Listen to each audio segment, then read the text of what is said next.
through YouTube channel. So participants, I also welcome you, and I welcome our one of the very knowledgeable and very uh, bright resource person for today's session, uh, Miss Rashi Sharma ma'am. She is a 2003 batch Indian Postal Service officer, and she has been here in the Ministry of Education for more than 6 years. So that is a long time, and today she is going to talk about, or within half an hour she's going to give her whole experience of working for Samagra Shiksha. She is the one who was instrumental in designing the Samagra Shiksha guidelines, National Education Policy, NIPUN Bharat Mission guidelines, and also Sarthak documents. All these are very, very progressive documents, directional documents, which are helping all of us for the implementation of NIPUN Bharat Mission. Ma'am has recently uh, launched done a research FLS study, the foundational learning study that you all are already aware. She has done it. She was the one who coordinated, and it has already been launched. So she will be talking about the FLS study. So I again request you, after her presentation, please ask as many questions as you can ask. Ma'am will also be there with us for other sessions in second phase of the program. There also you can ask the question, and if the time permits, we will take your questions. Otherwise, you can write your question in the chat box also. So now, ma'am, over to you. So thank you so much, Rituji, and I'm really glad that I have got this opportunity to interact with so many people. I hope I'm audible. I'm audible properly, I hope. Yes, ma'am, you are very much audible and visible. I'm sure you All are able to share your PPT now. Yes, I got the access now. So thank you so much, Rituji, for providing this opportunity to interact with such a large group, which comprises of not only resource persons from ATF and DTFs, but also teachers, students. So it is really my privilege to talk to you and give you a brief about NIPUN Bharat, which I'm sure you have been getting for last 6-7 days. You have been totally aware about the program. So now we are going to talk more of a practical part of the program, that how states and UTs, they can prepare their proposals to get funding under Samagra Shiksha for NIPUN Bharat. As you must already be aware, that NIPUN Bharat has been launched under the aegis of Samagra Shiksha scheme, which is the largest scheme for school education sector and covers students from pre-primary to senior secondary. Keeping in view the recommendations of National Education Policy 2020, which gives paramount importance to the foundational literacy and numeracy part. The policy, gives importance to that extent that it says that the whole policy will become irrelevant if our children are not able to achieve foundational literacy and numeracy skills by the end of grade 3. So keeping in view the recommendations and criticality of the subject, we have introduced a new component under Samagra Shiksha for NIPUN Bharat, so that we have been able to provide adequate funding to the states and UTs. So I'll be talking about that. So I'll share my PPT. Second, share my PPT. I'll give you a brief overview of foundational learning study.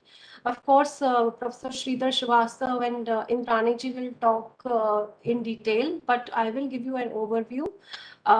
So I'm just sharing my presentation. You need to tell me whether it is visible or not. I hope it is visible. Yes, ma'am. My screen is visible, right? Yes, ma'am. Yes. So this is what is the role of Project Approval Board? I think many of you would be aware that in Samagra Shiksha we have a structure called Project Approval Board, which is headed by our Secretary School Education. And there are interministerial representation also in the board, like we have a representative of NITI Aayog, we have representatives from various And also our JSs and concerned directors are also part of the PAB. And in PAB, what we do generally, we ask states and UTs to prepare their annual plan so that we can provide funding based on their annual part. We basically appraise their, proposals based on our norms.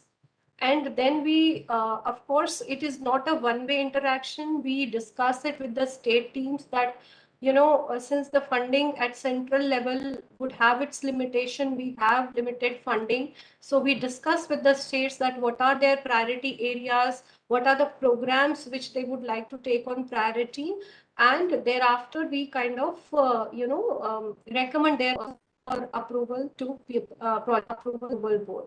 We also insist states to, share their best practices for learning, during the PAB process, because this is the time when we, get, interact very deeply with the teams of states and UTs. So we also ask them to share their best practices are also uploaded at our ministry's portal so that other states can also, learn from these best practices and, implement their programs accordingly.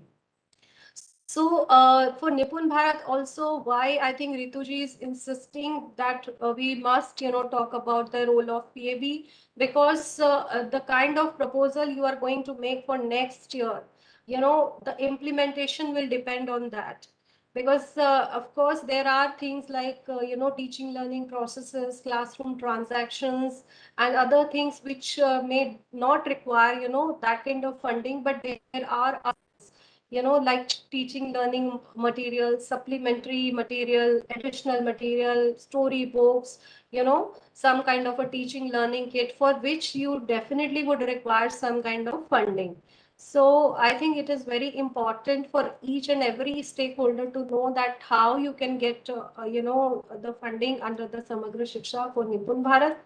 So these are the norms. Why it is in red? Because all these are newly added norms in Samagra Shiksha. And you can also see that NEP paras of 2.1 to 2.8, which are basically talking about foundational literacy and numeracy, are covered in these interventions. So we have a, basket of interventions for foundational literacy and numeracy. First is teaching learning materials. So many of you must be aware that we have made the provision in Samagra Shiksha that we will be providing rupees 500 for per child for ECC to grade 5, because we understand that it is very important at that stage that a child should also be reading some additional material. He should have enough play based, material to uh, so that activity based learning, which we are talking so much in Nipun Bharat, that children should learn through activities, uh, can also be implemented effectively through this intervention. So rupees 500 per child is provided under Nipun Bharat for, having these teaching learning materials. So that this is in addition to the textbooks which we are providing for from class 1 to 8.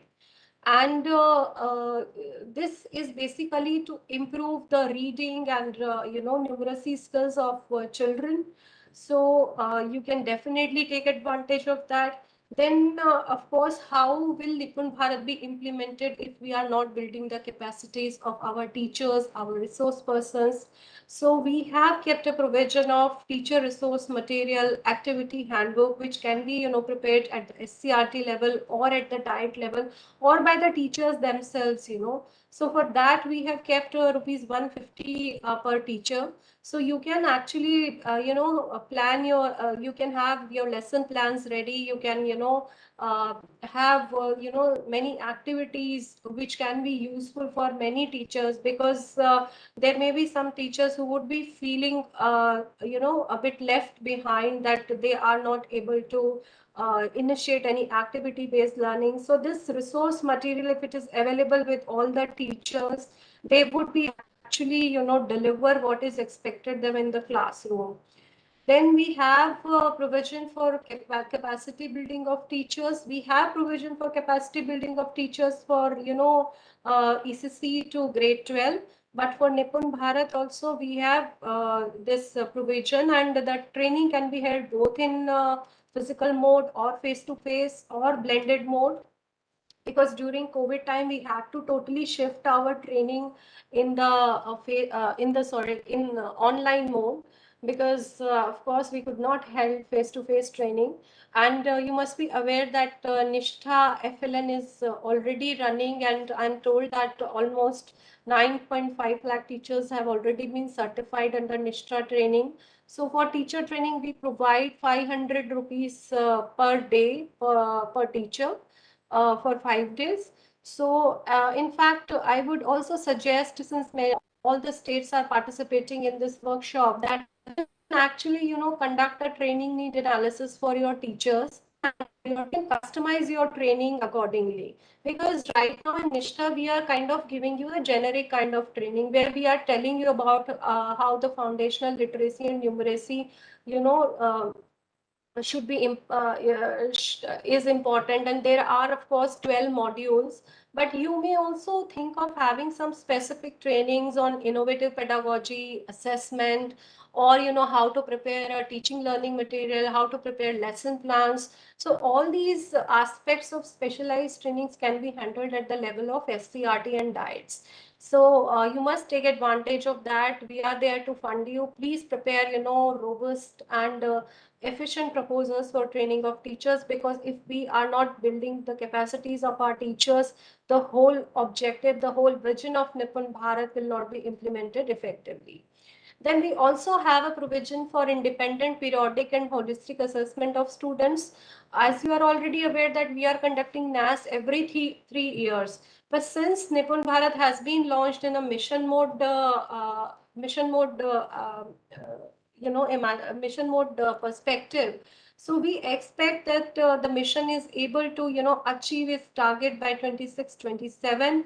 So if you want to conduct SLAS at your level, or if you want to conduct some district-based assessment, district level assessment, that you can do, and you can, make proposals accordingly. Then we are also providing funding for robust technology-enabled monitoring mechanism. Like, you must be aware that for child training under Samagra Shiksha, we are providing funding for that, and we have given funding for Vidya Samiksha Kendras to all the states, so that and Nipun Bharat is one of the programs which is going to be closely monitored under Vidya Samiksha Kendra. So you can take advantage of that.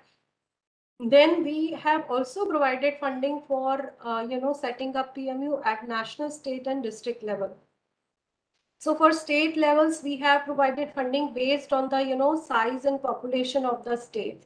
So it goes up to from 24 lakhs to 1 crore. Similarly, for district level also, you can have a two-member team who can actually monitor the effective implementation of Nipun Bharat. So that they can handhold you also. They can provide some assistance while conducting the district-based assessment and all. So you can have a PMU at district level, and we have provided funding under this part. If any district has not been able to constitute a PMU, you can get your proposals in the next PAB, and we will certainly provide you all the assistance which we can do. So how do you prepare the annual work plan at the district and state level? So at the central level, we expect a single consolidated plan from a state for various components of Samagra Shiksha, and but we do not expect that the plan will totally be made at the state level. We expect that the district and blocks, and even I think for Nipun Bharat, even schools also needs to be involved while planning the proposals for the state, because every school may have their specific requirements. So if not school, at least the district and block level planning has to be there, and they should form part of the have to consolidate the plan, and it the at the central government level there will be only a single consolidated plan from one state, which will have all the components of Samagra Shiksha, including Nipun Bharat. So this is how our planning process is for the scheme, and the same process we expect for the Nipun Bharat mission also. So for NIPUN Bharat, since I have told you, and I'm sure Rituji must have also told you that we are implementing this program in a mission mode. And because NEP 2020 says that with the advent of new policy, within 5 years, we are expected to achieve the objectives of foundational literacy and numeracy, that each child is able to, show grade level competencies by the end of grade 3. So we are actually, following the policy of no child shall be left behind. So for ensuring that how you are going to achieve these objectives in next 5 years, you need to have a 5-year roadmap. And we have already circulated a planning template for NIPUN Bharat. And actually, you have, while planning your, 5-year roadmap, you have to plan it very, very carefully, that how many children are at grade 3 level, and how many schools are there in one district or one block, how many schools are there, what is the current level of the students, and how you are going to take them forward, how you are going to achieve the desired learning outcomes. And in next, after my presentation, you will have experts, assessment experts, Professor Sridhar Srivastav and Professor Indrani Bhadurji ji, who will tell you that where you are actually. And let me tell you, the situation is not very encouraging, and especially after COVID pandemic, we have actually seen a learning gap. We are seeing that we the our children could not perform well, and of course the major part of that goes to pandemic. But before the pandemic also, if you see the results of NAS 2017, the results are not very encouraging. So mission has a great responsibility, I would say. It is a kind of a very lofty objective which we have planned, that this mission would be able to achieve its goal in next 5 years. So there is, and in education that things don't actually change overnight. You can't improve learning outcomes of children overnight. You have to consistently work on that part. So please take care of that. Please, ensure that your 5-year roadmap is at place. So that, and your annual planning should actually derive from your 5-year plan, that how much you are going to achieve in a particular year. Then, of course, convergence is also a big part of any scheme. And for NIPUN Bharat also, we expect that not only teachers, but community.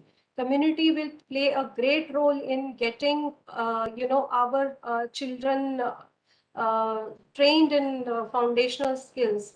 Because, after school hours, if a retired persons are there, teachers are there, they may like to volunteer, they may like take up some activities with the children. So NIPUN Bharat and NEP 2020 emphasized a great role for the community, for the parents to get involved in the whole process of, achieving the desired competencies by grade 3. So this is of course extremely important, that while we are making plan, it has to be evidence based. And what could be the evidence for making a plan for NIPUN Bharat? So you have your NAS 2021 results. It is available up to district level. District report cards are there. Then we have also conducted the foundational learning study, which will tell you about the performance of your children in, reading with comprehension and numeracy. So basically, there is an evidence available, and you can actually precisely see that at which part, at where your children are lacking these skills, and how you can, design a proper intervention for them.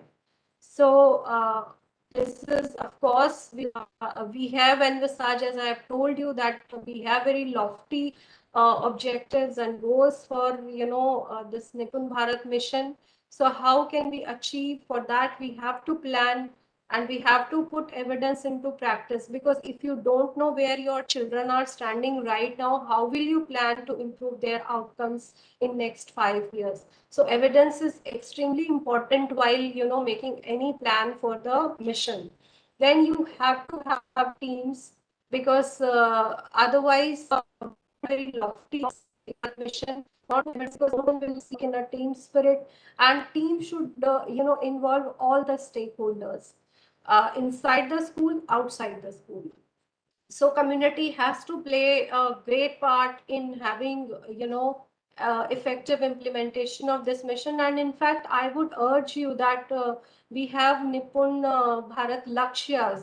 So these lakshyas are basically succinct version of the learning outcomes which we have given in detail in the mission guidelines, because we understand that it would be very difficult for the teachers to tell the parents that what their children should achieve by the end of grade 1, 2 or 3. So these lakshyas are basically a succinct version of learning outcomes, and you can actually tell parents, okay, your child should be able to do that much. You can judge your child, you can evaluate your child's performance yourself, and that can only be possible when they are actually aware about these lakshyas, when they are aware about the learning outcomes of the Nipun Bharat mission.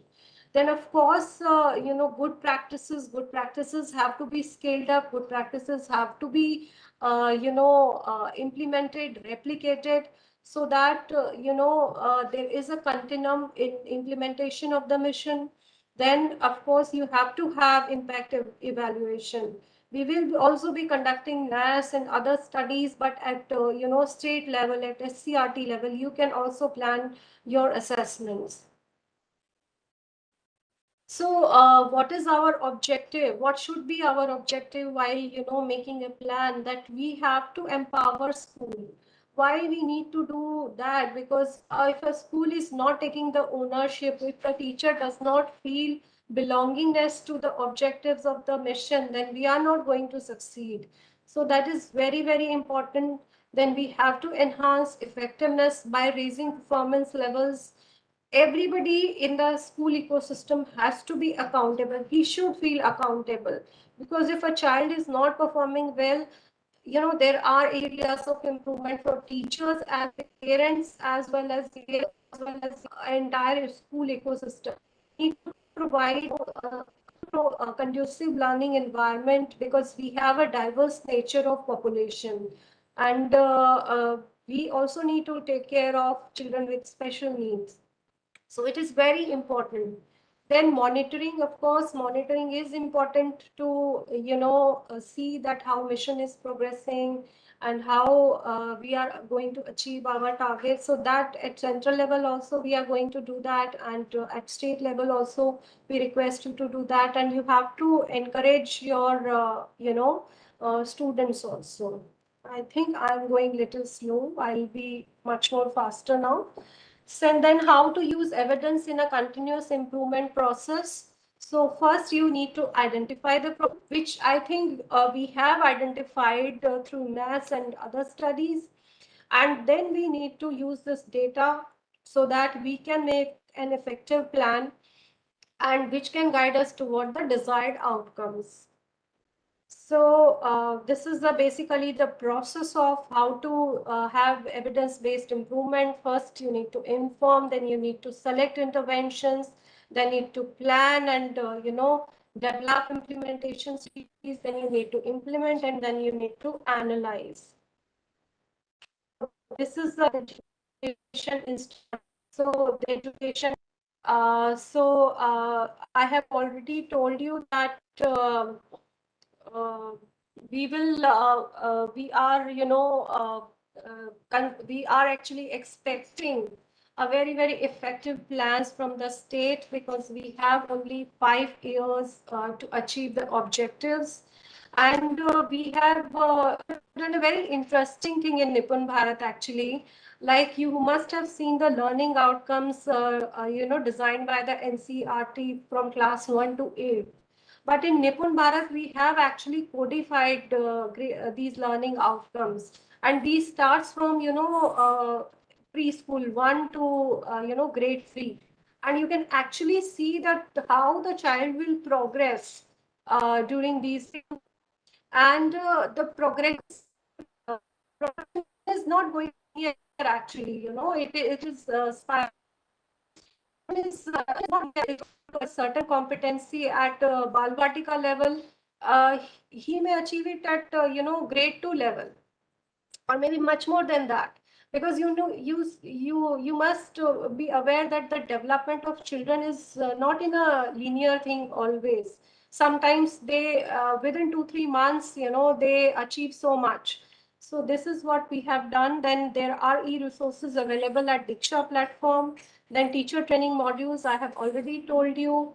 Then SMC training is very important, academic monitoring, supervision, research, and assessment we have already talked, and planning also. So this is the implementation strategy that you need to actually take care of the findings of foundational learning study. You need to take care of lakshyas and learning outcomes and NAS 2021. Then how to prepare plan for implementation. We need to involve the whole school ecosystem, students, teachers, and schools. And provisions, I have already told you. So these are the provisions under our scheme. We are actually providing funding for the SMC training. We are also providing funding for block and resource persons, teacher educators. So you can actually while making your plan, you should think in a holistic manner, because there are so many interrelated interventions which are available under the scheme, which can also be realized on Bharat. So please take advantage of that. And how to prepare, plan, and implement at the district level. So you need to analyze various educational indicators. So actually, I have with me Ms. Purvi Patnaik. She's our chief consultant, and she has also been instrumental in designing this guidelines. And actually, she was in this presentation, but she was not free. So I would request that the next slides that she can take up, and I would be very happy to introduce her to you. So over to you, Purvi.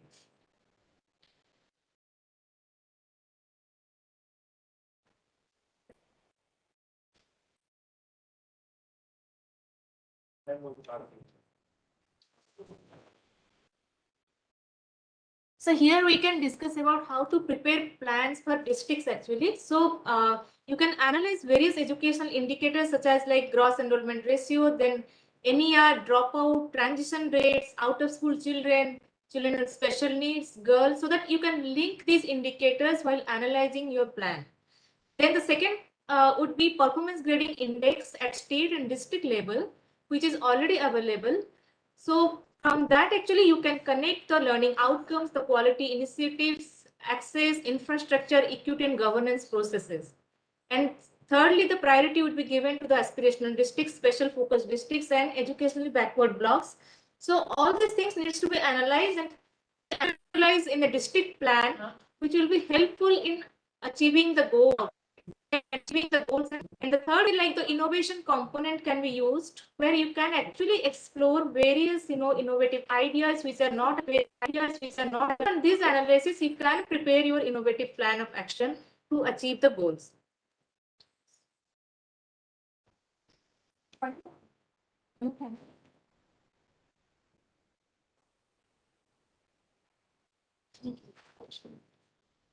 So actually, Rituji, I have to take a break for 10 minutes because I have to do certain other works.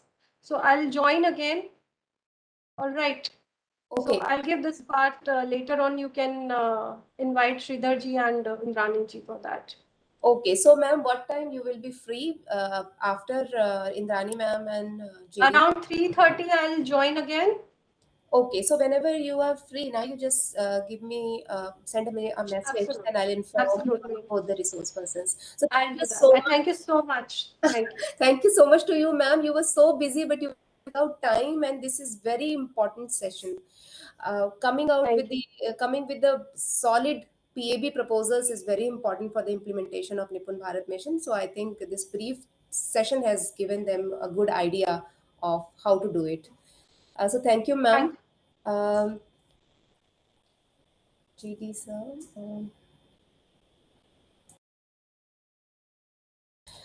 So now, with this, today we have another session, very interesting session, all about research, statistics, and we have with us Professor Sridhar Srivastava sir and Professor Indrani Bhaduri ma'am. You have already heard her yesterday.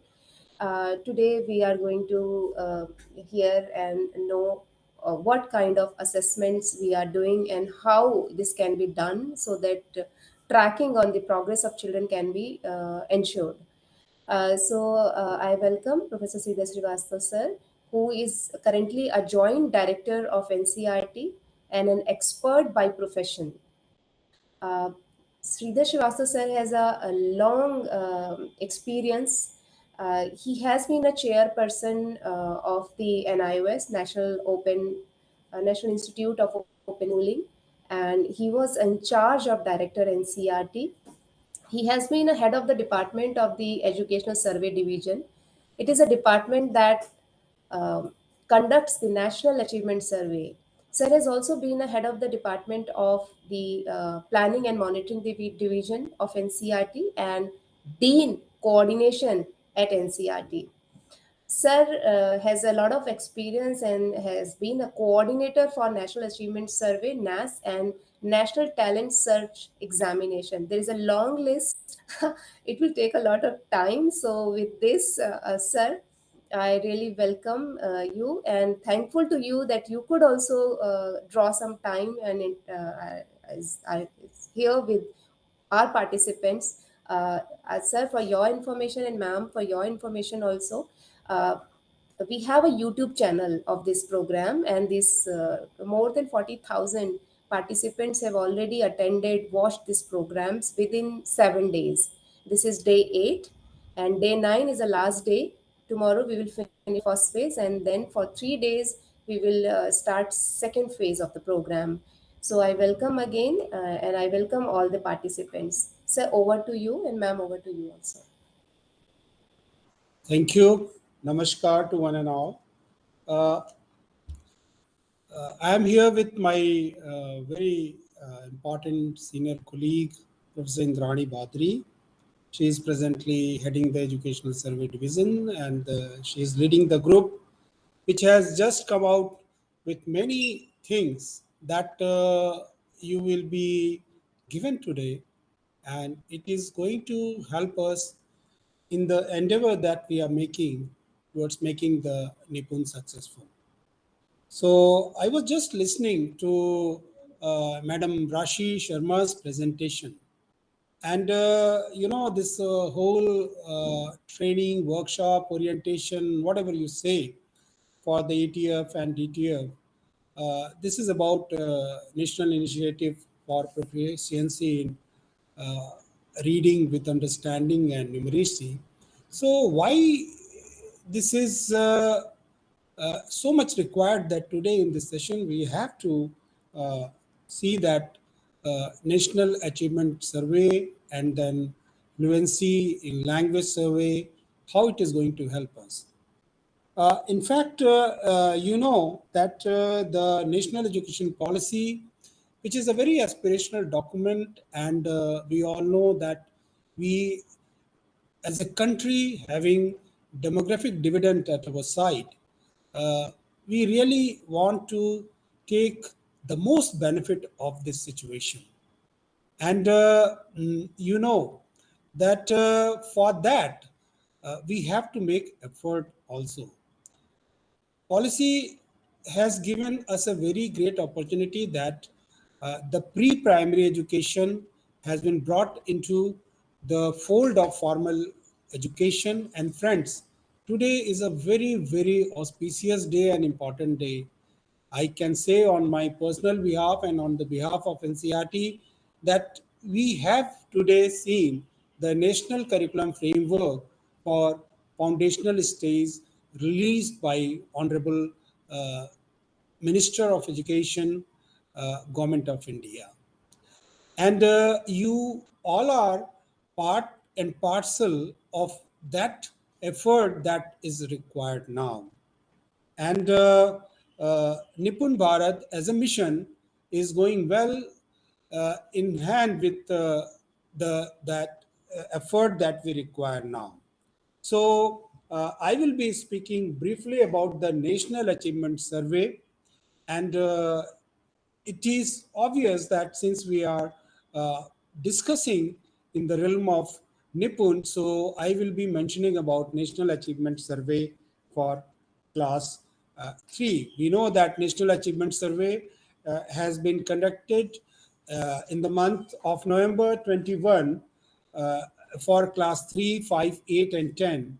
But here we will be mainly discussing about National Achievement Survey for class 3. I'm just sharing my slide.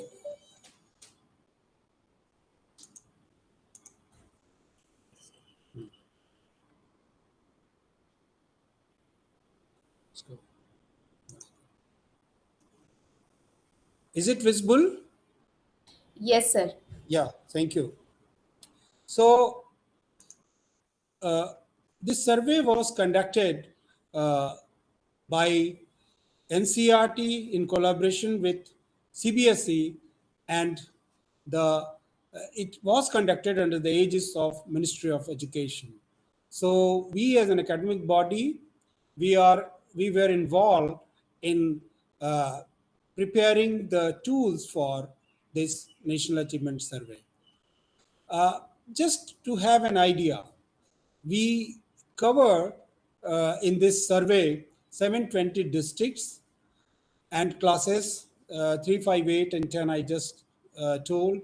Total sampled of schools 1.18 lakh, and total sampled schools 3.4 million, about 34 lakh students, and total teachers covered in sampled school 5 lakhs 26,000.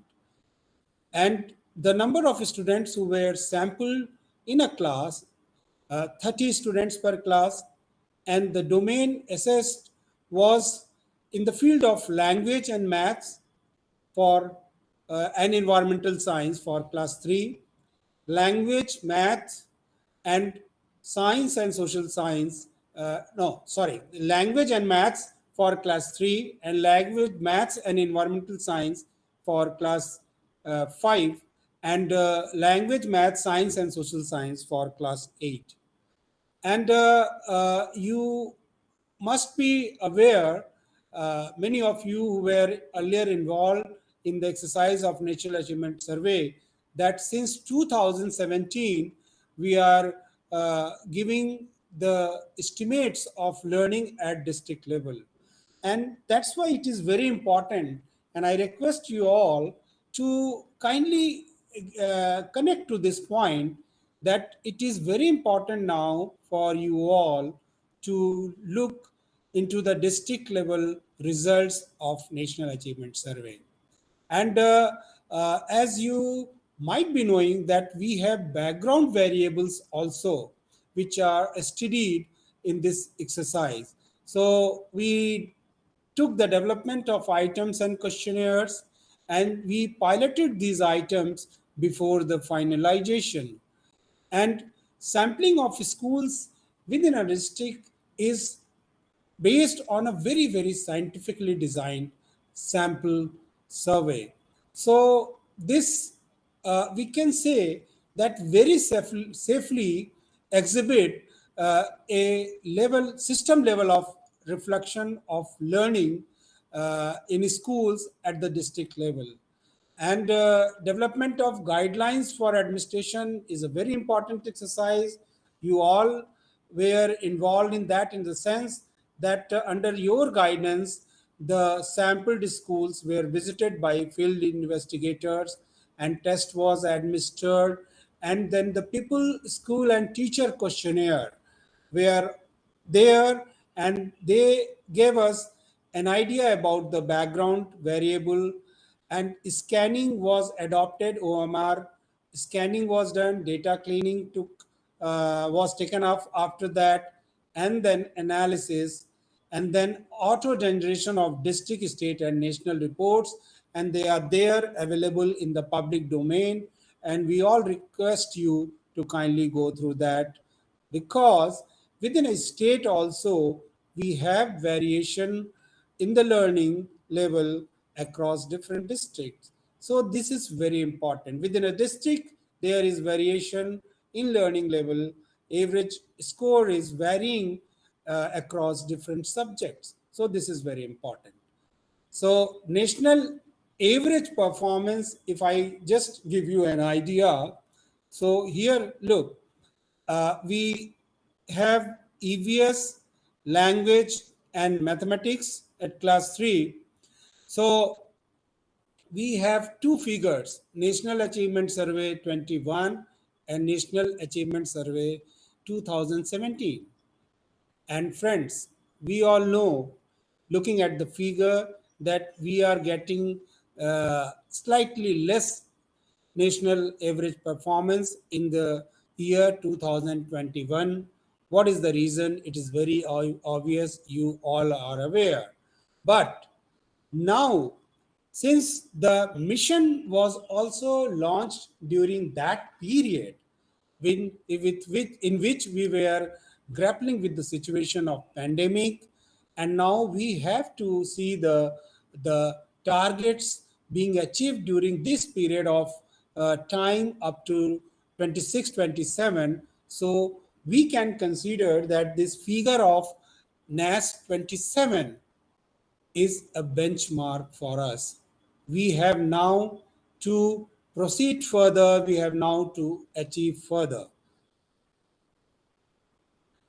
National average performance for class 5. Here also we see that maths has the least average performance than comparison to language and EVS. And one more dimension is there in this slide. We are getting the performance in the year 21 less than the performance in 2017. The same is true for class 18.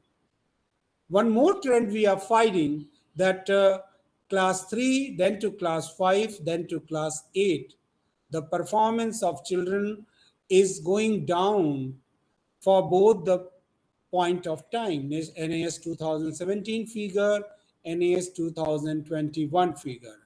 Herein, I will just stop at a moment, friends, and I would just like to emphasize here that it is very important for us now to see that the targets of the NIPUN, the learning outcomes that just Rashi ji was mentioning, Rashi madam was mentioning, that Laksha is there, and the annexure 1 of this document, NIPUN Bharat document, that contains about the national uh, all the outcomes, learning outcomes, which are there for all the 3 development goals, which are to be achieved. Because once that proficiency in this reading with understanding is achieved, that proficiency in the basic numeracy is achieved, then only our kids will be able to perform well in all such kind of surveys. This is a system level reflection, friends. We all should be very clear, and seeing these figures for your districts, for your state, you have to see further. You have to take all this knowledge to the teacher, to the other stakeholders, to the parents, and they have to see further in their classroom what is the situation of children understanding or achievement as regard to different learning outcomes. So now we come to class 10. This is not that important at this juncture as we are talking about NAS class 3, but these are the figures. And this is the proficiency level in different class. So here you see the proficiency level means that we have 4 level: below basic, basic, proficient, and advanced.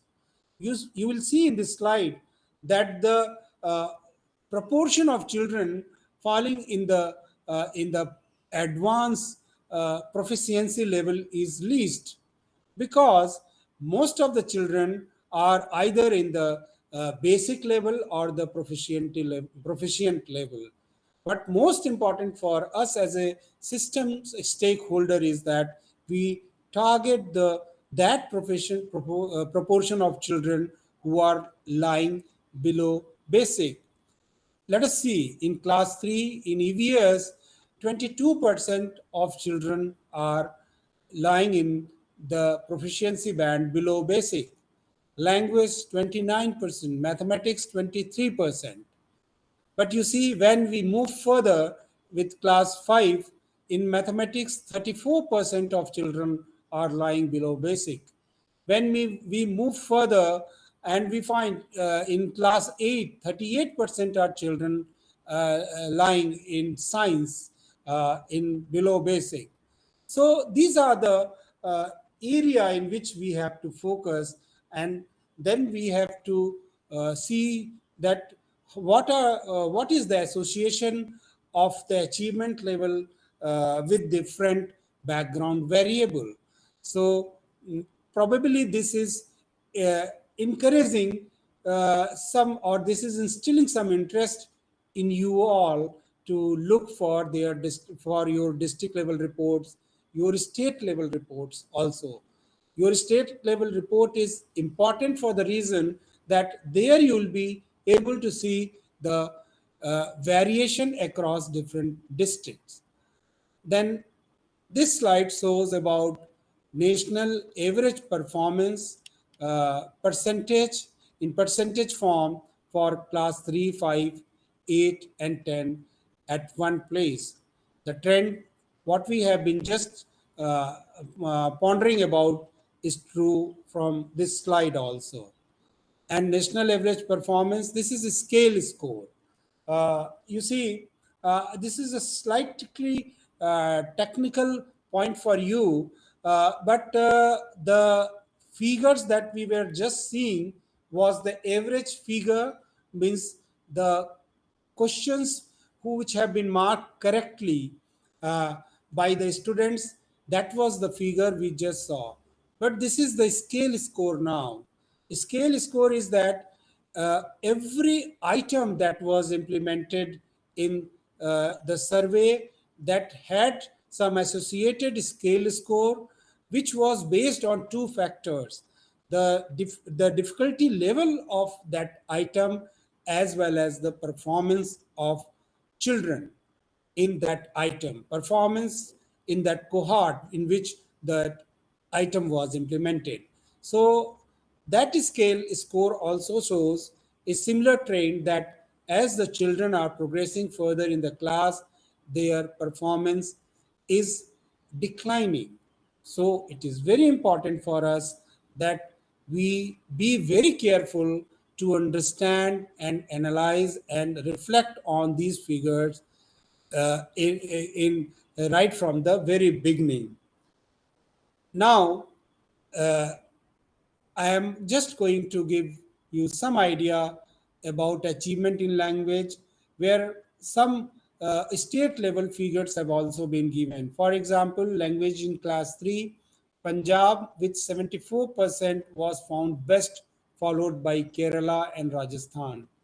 And what was the situation at the other end? Dadra and Nagar Haveli was lowest performer at 45%. Language in class 5.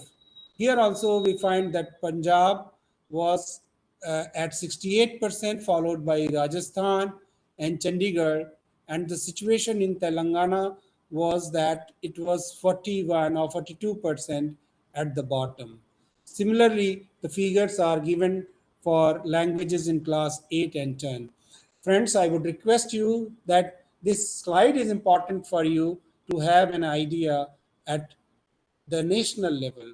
But more important, I would again reiterate, are our just some time if we give to the state level reports, and then we see what is the situation of these figures for different districts in our state, and seeing the figure for your district, what is the situation in different learning LOs, learning outcomes, and then proceed further with our actions and interventions.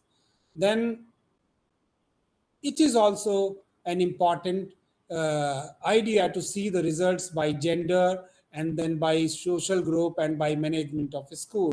So class 3 result by gender, if we see that there is no much difference. In fact, here, if we see the figure along with the standard deviation, then we can say with conformity of about significant or no significant difference. But on the face of simple average score also, we can just have an idea that there is no much difference as regard to the gender in language, mathematics, and EVS. This is the situation in 21, and similar situation we had in 2017.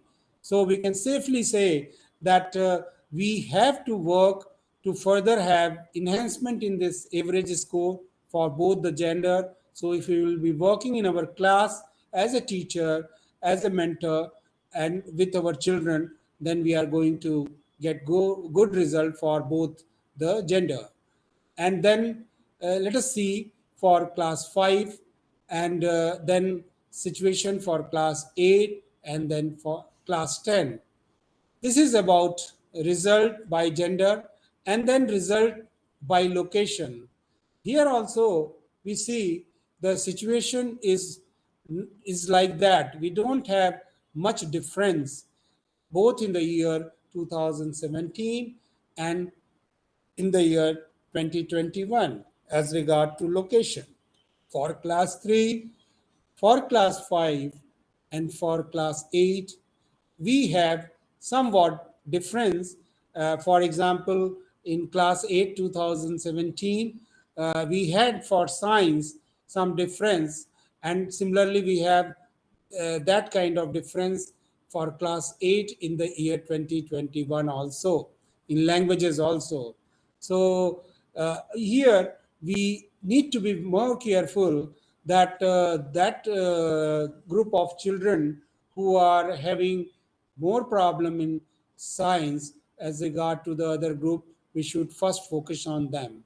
But I feel that if we are there in our classroom as teacher or as a mentor, we are there in our classroom with our innovative idea. So one and all will be gaining from that, because the national education policy, friends, talks about peer learning, peer assessment.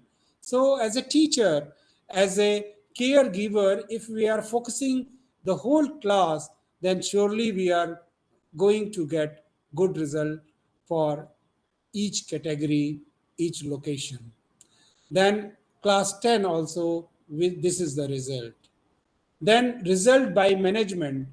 Very interestingly, here also we find, yes, the management, central government, private government, government aided. These are the management in 2021. And friends, 2017, we had only two management, government and government aided. So here we are finding that in 2021, in language, the government school performed the best in comparison to other management of a school. The same is almost true, means the government school have performed at the same level with the private school in respect of mathematics. This is very interesting to know. And then in EVS also, the government school and government aided school and private school, they are performing at the similar level.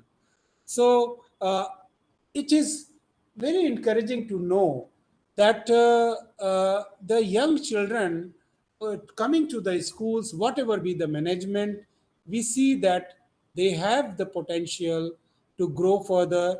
They need hand holding, they need nurturance, good care, good intervention from all of us as stakeholder of the system.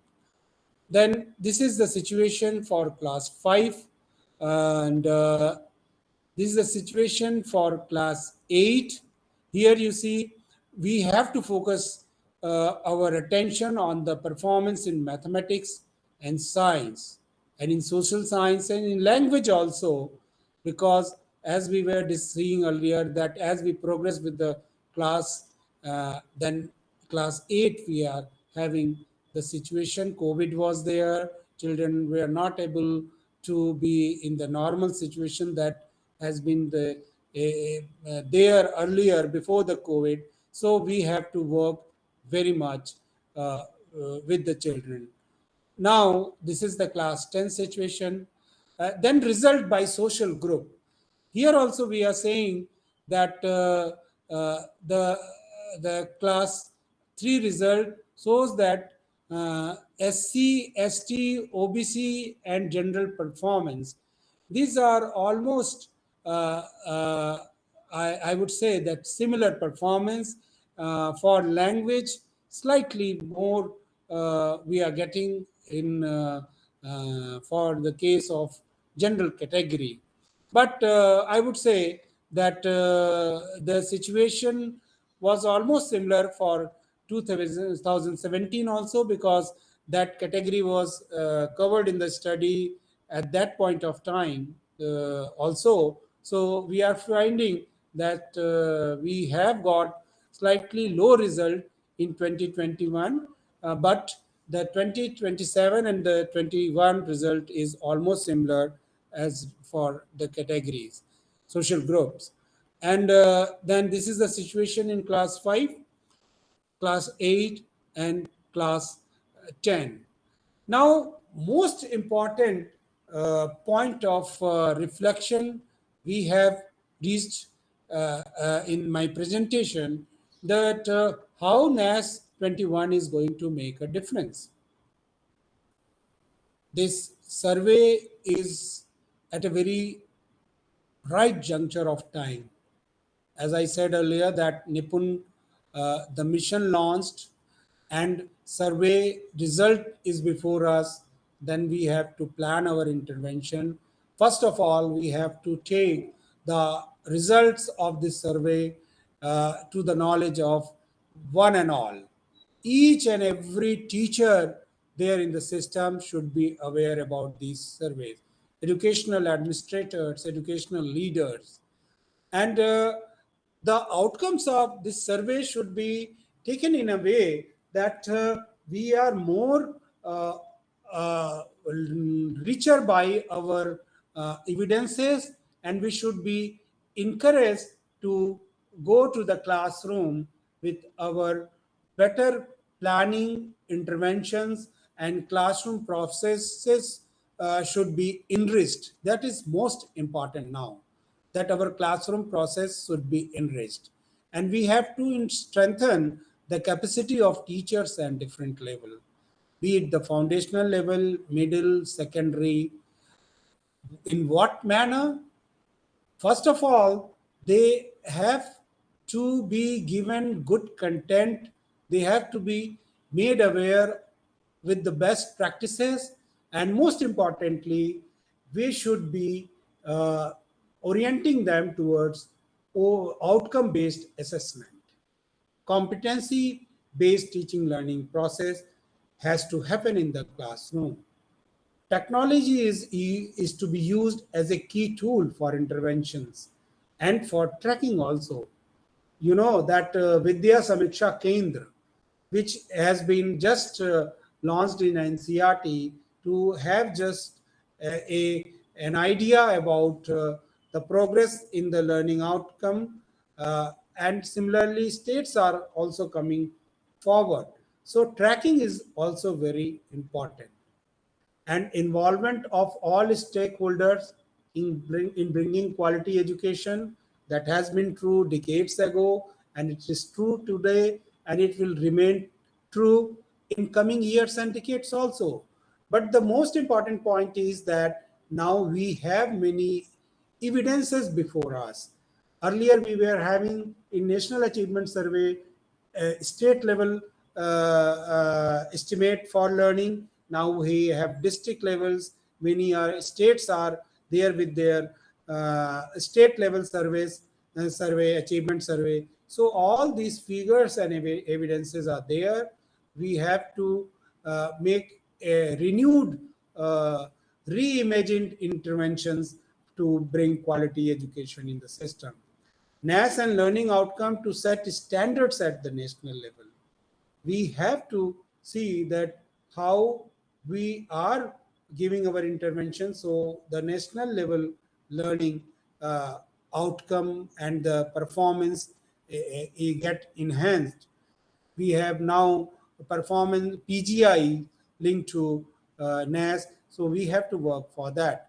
Children educational process, that is the ultimate goal. There is no two thought about that. So NAS is going to make a difference. With this motto, we have to proceed further. And with these points, I am very much thankful to you all for your patient listening. And now I request to organizer if there is some question answer to kindly. I am ready to just make attempt to give to you the answer to your queries. Thank you. Yes, thank you so much, sir, for a very clear presentation. And Rashi ma'am is also surprisingly, she is very much here. Oh, So, participant, if you have any questions, please ask. Otherwise, if Rashi ma'am is here, I think let her finish her part and we can cover all the questions together. yeah. We can right now, we can take one or two if very specific question you would like to ask just now. Raise your hand, we will unmute you. Raise your hands. If no, we can proceed further and towards the end if they want to say. Okay, so what I suggest, participants, you can write your questions in the chat box. So the by the time sir will read the questions and be ready with interaction. So Rashi ma'am, please complete your presentation.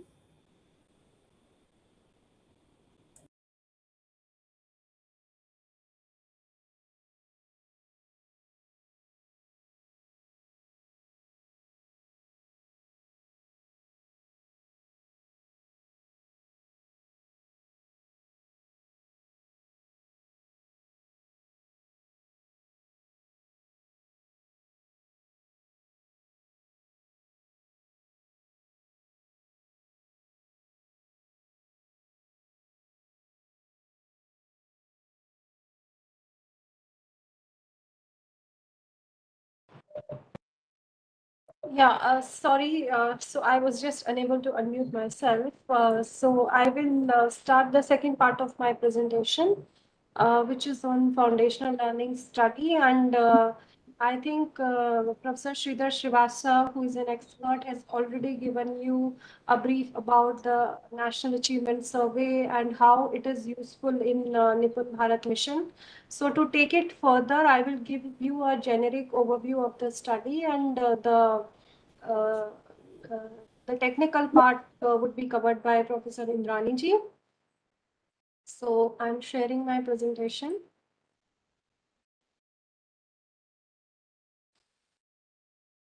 So I hope my screen is visible to all of you. So this is basically a foundation learning study. Let me give you a brief background that why we had conducted this study. Because we already had NAS in the month of November 2021. So as I was mentioning in my previous presentation that we have made Lakshyas for NIPUN Bharat mission. So in Lakshyas, if you have seen it carefully, we have given some reading speed for class 2 and class 3 children. Like we have said that if you are a class 2 student, you should be able to read 45 words per minute with comprehension. And for class 3 child, he should be able to read 60 words per minute with comprehension. So these, the limit of numbers, the numbers, where did we get these numbers? So we got these numbers based on the international researches for, various languages. But we did not have any original study or any study rather for Indian languages. Like if I'm speaking Tamil, that how many words would I be able to read per minute with comprehension as a grade 3 student? That research was not available. So while making this Nipun Bharat mission and while making these lakshyas, this point was raised that there is no original research for Indian languages. So therefore, we had entrusted this task to NCERT, and we said that right now these lakshyas are based on the international research, but we have to conduct study for our own languages. And once we conduct this study, we might like to modify these lakshyas also, because for every language it would be different. So that is the background of the study. So we had given this task to NCRT in the month of December. And since it was a kind of unique kind of a study which was not held earlier in India, and outside India also, it was conducted for 2-3 languages. Whereas the kind of country we are very, very diverse in nature. And we have more than kind of 20 languages which are used as medium of instruction. So we thought that we would require some advanced planning for the study. We would also require the technical support. So we got UNICEF for giving us technical support, and who further got technical support from AIR. And that is how we started preparing for this study. So we had made a sampling framework, because it was not a pen and paper assessment like NAS. The children were supposed to be assessed in one-on-one basis. So we had from various kind of schools. We have included all the schools, government aided, private unaided, KVs. So we had, sampled around 86,000 students, and these many students were assessed, in 20 languages, which are medium of instructions, which have been given in the slide. And we also trained 10,000 field investigators, because we also conducted a dry run for this study, where we had asked the field investigator to, conduct this test on a pilot basis on few selected children. And it turned out that this test is taking almost 50 to 55 minutes per child. So we had developed test booklets also for this purpose, and this is basically a performance-based test. And in NAS, as you must have noticed, that we are covering language part, we are covering maths, we are covering EVS for class 3, but we are actually not covering the oral reading fluency with comprehension. Like if you really want to ask that, okay, if I am a Hindi medium student, what should be my ideal speed if I'm a grade 3 Hindi medium student? What should be my ideal speed in which I should read with comprehension? So that there is no answer available to that. So that is why we had conducted this study. And these are the key skills which we had assessed, which we had studied in this study, because for foundational literacy, we have assessed these 5 key skills, because these key skills are essential for, reaching up to the level where a child can read with comprehension. So we had included oral language comprehension, phonological awareness, like whether you are aware with the alphabets, whether you are aware about the words, then decoding, then picture reading comprehension, then oral reading fluency with comprehension. So there was a specific item on that, where we had given a kind of passage for a child to be read in 60 seconds. The speed was timed, and we asked related 5-6 question after he has read the passage, and we saw that how many of the questions he was able to answer, and that was marked in the OMR sheet. So this is how we conducted for literacy part. And it was conducted in the medium of instruction. If you are studying in a Khasi medium, it was conducted in Khasi. If you are studying in Punjabi medium, it was conducted in Punjabi.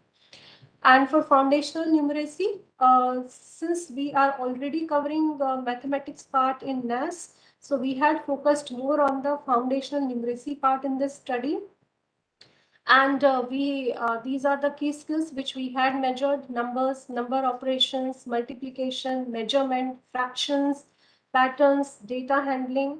And there were 9 test items related to that. And we had designed, 4 test booklets. So I think you must have seen the national and state report card. So state report card is available. We have not given the report card language wise, but it is state wise, that how a particular state is performing, because in a state there are 4 or 5 languages which are used as a medium of instruction. So how to read that report? So I'll just explain you briefly that if you see that English, we have given a range. We have not given a particular number, that 45 or 50 or 55. So it's a range basically. So if a child is able to read in English from 35 to 53 words per minute, and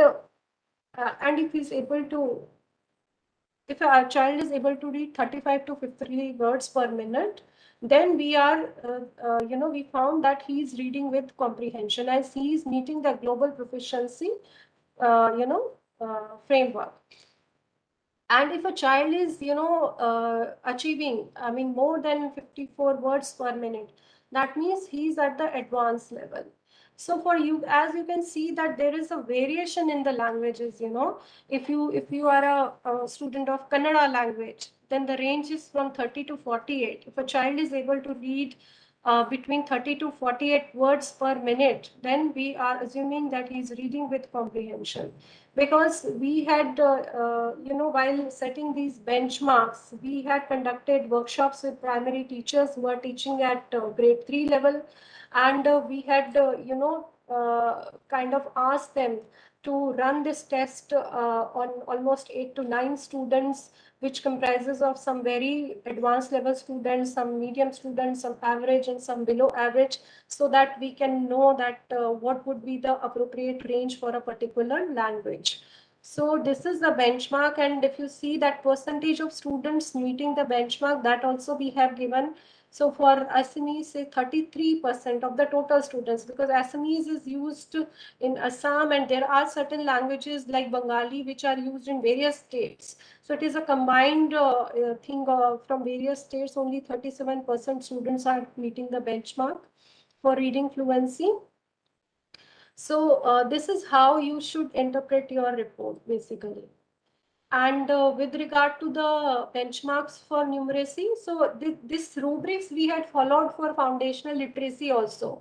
I did not show you the below basic and partially made in the literacy part, because we want our children to reach at least meet level. They should meet the desired competency level. But this is the rubrics which we had followed for both literacy and numeracy. So in this you see that if a child is able to score between 70 to 83 points, that means he is able to achieve the minimum proficiency level for numeracy. And if he's scoring more than 84%, that means he's at advanced level. So if you see the percentage of students who are meeting the standards, you see that only 42% students are meeting the standards, only 10% are at advanced level. So basically, we need to work really, really hard for, making this mission a success. And that's why the advanced planning and proper interventions are extremely important, which we had discussed in the previous session. So this is a heat map of percentage of students meeting benchmarks for foundational numeracy. So 52% students are actually meeting the benchmark. And you can see the color coding also. The red part is the 45% and less, and yellow is between 46% to 55%, and green is more than 55% students are meeting the benchmarks. And we have shown the highest also Lakshadweep and West Bengal, and lowest is Tamil Nadu and Nagaland. So this is basically a brief overview of the study which we had conducted. And now I think in next part, Professor Indrani ji will talk more about that, how this study is different from NAS, and how you should read the report basically, and based on that, how you can, design your interventions. Because we have talked about evidence-based planning. So the results of NAS 2021 and foundational learning studies are to be taken into consideration while making your interventions and while designing, advanced planning for next 5 years. So thank you very much, Rituji, and I thank all the participants who have been patiently hearing us, I think, since morning. And I hope all sessions are, fruitful to you, and you would be able to make a meaningful contribution towards the goals of this mission. So thank you very much. Thank you, ma'am. Your last sentence, according to your last sentence, I think you are leaving this meeting. Are you? Yes, So because can you I'm spare really 5 more sorry minutes? that I'm not able to, stay for the question answer session.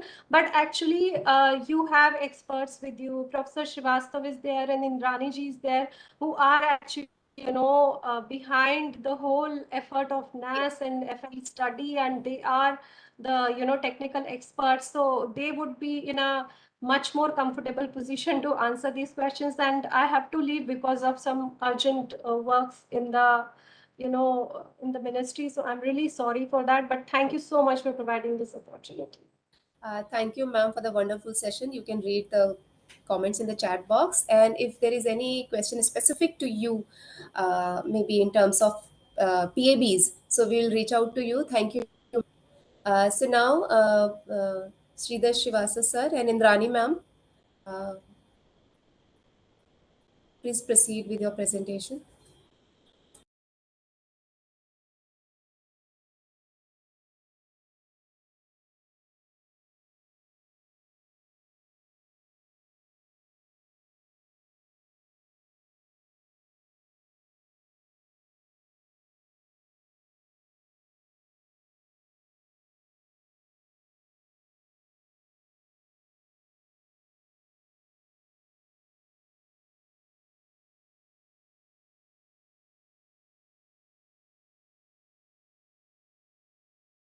Make my presentation visible.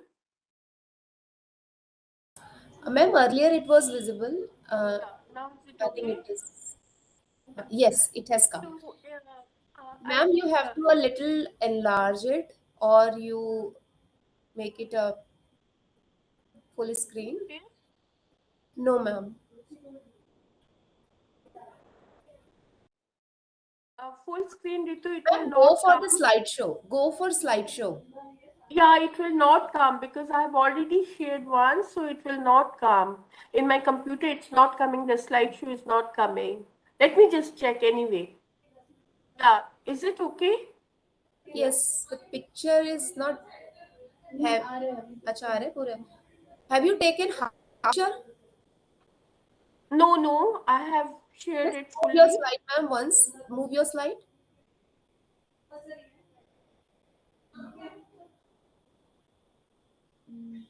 Okay, I'll share again.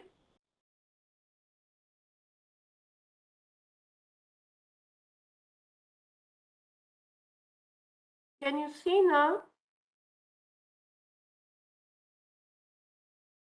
Is it okay?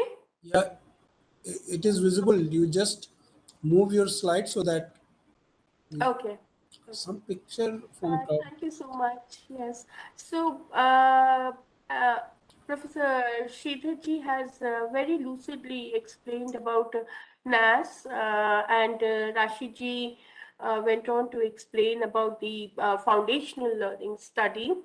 Uh, in this thread, we are going to understand the difference between the NAS and the foundational learning study. Both of them were large scale assessment studies. That is one thing common. And the second thing common is that being a large scale study, large scale research, both of them give a system level reflection. It does not give a reflection on the individual child. So NAS, as you know, that we have been doing NAS since 2002. We made a paradigm shift uh, in the year 2017, where we went from the reporting from the state level and more granular at the district level, and also we went to competency-based assessments. Before 2017, we were looking at content-based assessment. When 2017 we started the competency-based assessment. NAS gives a holistic picture of the education system in the sense that all different management, like you saw in Professor Sridharji's slides, that the central government, state government, private schools, government aided schools, all different management schools were covered in NAS 2021. It helps to guide education policy planning and its implementation. And if you see, I am sure that most of you have read NEP 2020. It has a mention of National Achievement Survey that was conducted in 2017. Even though National Achievement Survey is a large-scale achievement survey, but the results of the National Achievement Survey are very much relevant to improve the classroom transactions. And how they are made relevant for improving the learning levels in the individual schools for the individual child, these are transacted through the different workshops that we conduct with the state at the state level and at the district level. National Achievement Survey was conducted for 3, 5, 8, and 10. I'm talking about 2021. Another important thing that the National Achievement Survey has is that we are not only looking at the learning outcome, but we are contextualizing the learning outcomes, meaning the learning achievement in the learning outcome for the child is seen through the lenses of the environment in which the child is. So how do we gauge this environment of the child? This is through the background questionnaires that we have. So we have the pupil questionnaire, the teacher questionnaire, and the school questionnaire. Also, NAS 2021 was conducted in 22 different languages, and the languages have been given below. So it is one of the largest achievement survey, and lot of efforts goes into in the conduct of these large scale achievement survey. And it is not just that MOE or maybe NCRT that we are able to do it. It is all the even the state functionaries, the district level functionaries, the DEOs who are ensuring that 100% attendance should be there on the day of the assessment. So the entire gamut of the educational functionaries, and also people who are not in the education system, they go to as observers to see how NAS is conducted. So in NAS 2021, like it has been said, that 34 lakh children were assessed in total, and around 1 lakh schools were there, 5 lakh teachers. We use field investigators to conduct these assessment studies, and it was done in 22 different languages. Highly technical tools are used for conducting NAS. We need to remember that these large-scale assessment studies, they are very different from school-based assessment.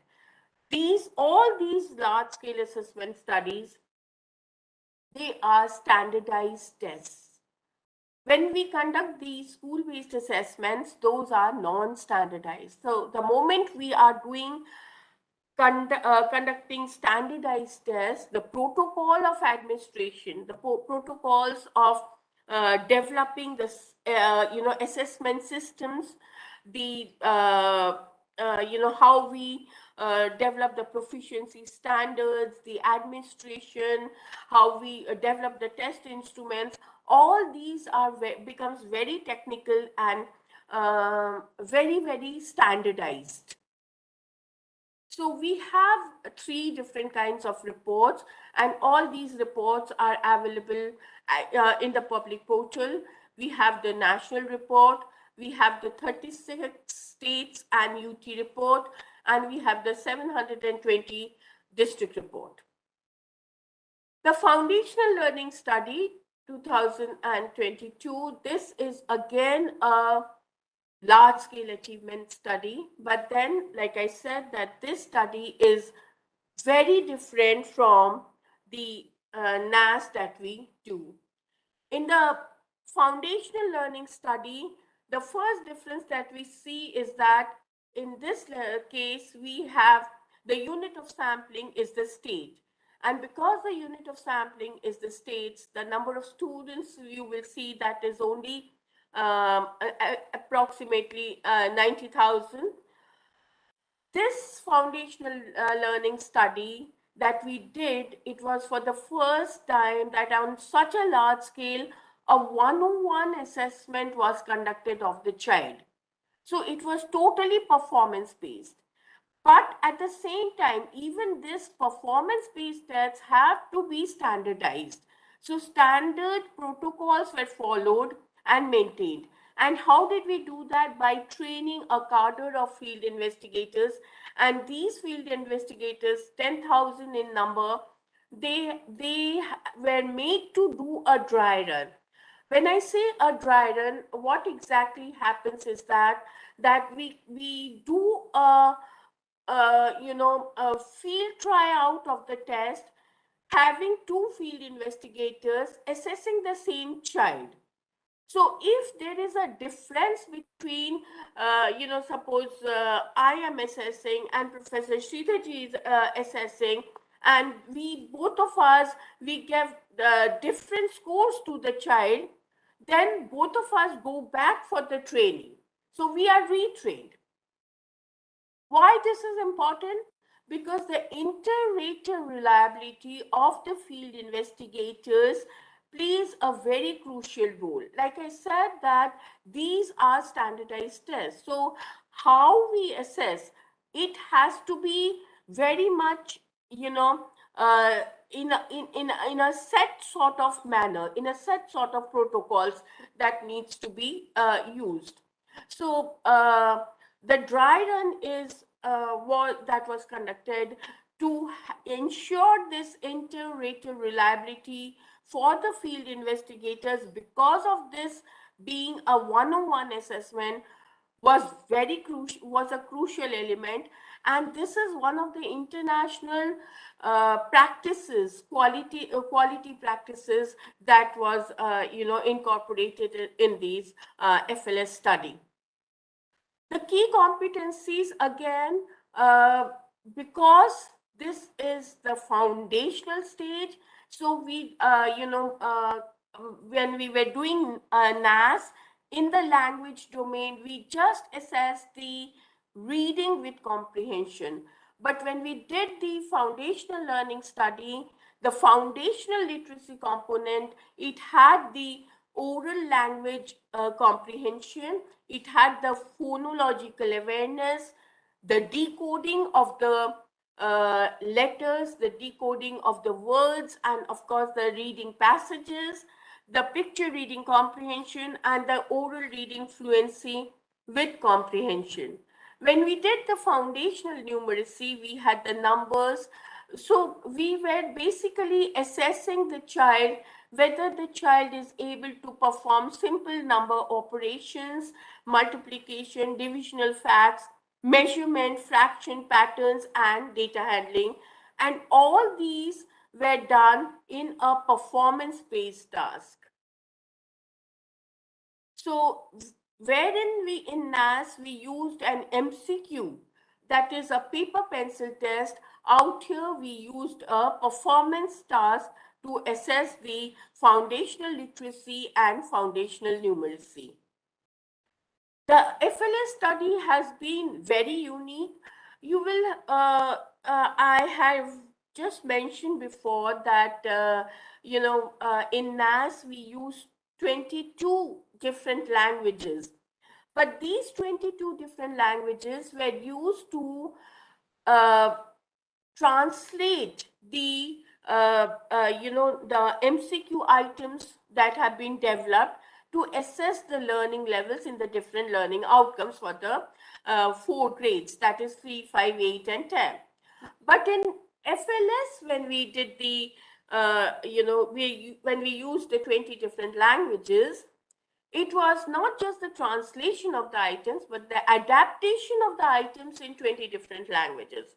So this again was very different from what we did in NAS. NAS, it was translation, but out here it was adaptation. And when we did these adaptations, we also did the benchmarking in the 20 different languages. And when we did the benchmarking, I think Rashi ji had showed you the results of the benchmarking exercise. These benchmarking exercises not to compare one language with the other, because the nuances, the structure, the content of one language is very different from the other. We cannot compare these languages in terms of their benchmarking. This is to and these benchmarking that was done, this was done keeping in mind the global proficiency framework. So we have the GPF given, and the global proficiency framework was used to do the benchmarking in this foundational learning. So we have the reading fluency benchmark and as well as the numeracy benchmark that were come up with. How to understand these benchmark and what is the importance of these benchmark? It is an elaborative exercise, and this we will do along with the state functionaries when we are organizing different workshops at the national level, at the regional level, and at the state level. The reports, that is the national report as well as the state reports, the link is given on top, are available, so you all can go through the reports to have a look at this. So like I said, that in terms of scope of assessment, in terms of mode of testing and the sample selected as well as the reporting, the NAS and FLS has been very different. And this is what we would like to drive home, that when we look at the reports, we need to understand that, what is the objective with which we are we had done NAS, and what is the objective with which we did the FLS, and only then we can understand the results that are there in the reports. So with this, I come to an end of my presentation, and thank you so much for your patience, and I'm open for discussion. Thank you.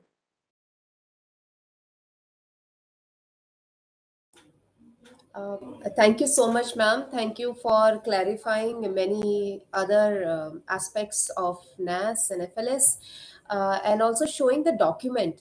Ma'am, I request that if you can share the link, because when I Google, personally, if I Google the document, there are two, three websites which open. So it is very important to understand which one is latest and the website for NAS reports. Uh, uh, what I will do is, Ritu, in the chat box, I'll give the link. But even if you just Google as NIPUN Bharat FLS study, it will take you to the NIPUN Bharat MOE page, and in the NIPUN Bharat, you just select that the FLS study tab is there. You click on the FLS study tab, and after you click, all the three reports will be visible. You can just click on the reports you want to have a look at. The national reports, you can click on the national report. You want to check the state report, you need to check the click on the state.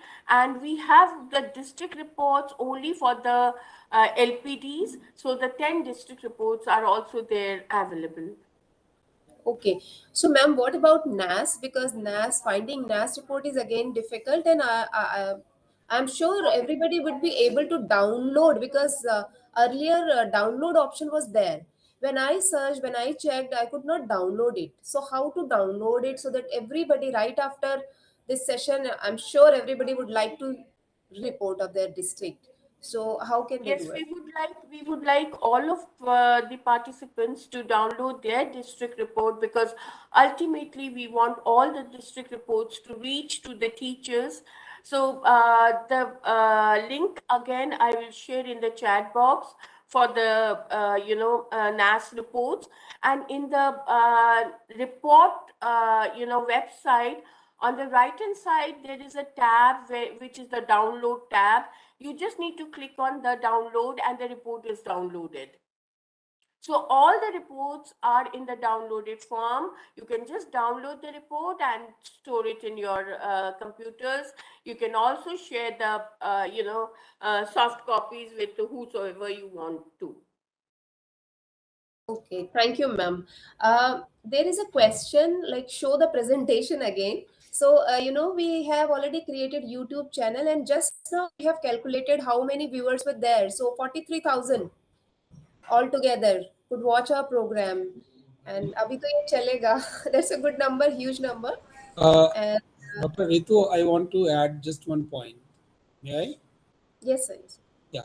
Yeah. Sorry, I'm just cutting in between. The point which Professor Indani just mentioned about the reports, we make a very humble request to one and all.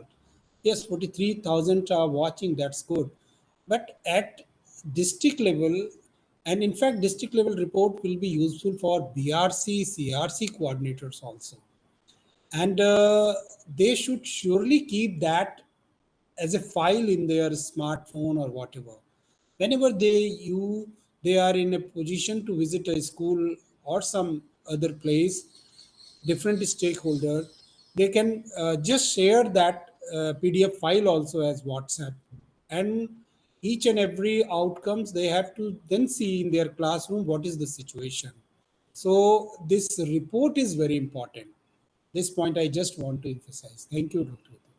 Yes, sir. There was an orientation organized by the NCT, by Indrani ma'am in the MOE, and even we were amazed to see how this report is drafted. That is very clear. Everybody will have to just browse through and see the report, and they can understand and make out what is happening in their particular area, particular district, in particular state, and what they can do. So that's very important for everybody, and we would also like to download the document and send it to the states, and they can further disseminate it to the even to the school level, so that the school should also understand what are their roles and responsibilities. So, sir, thank you for emphasizing on it.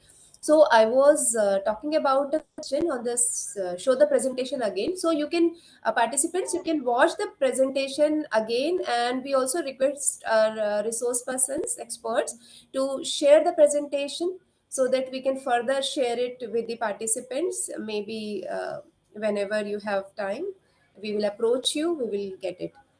Any Ritu, question? I've shared the link of the FLS report uh, in the chat box. So Yes, I can anybody see. who would, yeah, so anybody can use the link to download the reports, and just give me some time. I will share the link for the NAS reports as well. Okay. Okay, ma'am. Any question you would like to ask? Or, sir, would you like to add some more information to this session? Uh, no, the only information I was looking in the chat box that there was a question that how the score are calculated. There was a question like that. Friends, I would say that this scale score or the simple average, uh, many things are quite technical, but in a very simple manner, if I say that the simple average score is showing the uh, correct answers. This is a measurement which is measuring the correct answers. But the other scale score has in it the difficulty level of the item as the ability of the children uh, in that whole cohort to which the item has been implemented.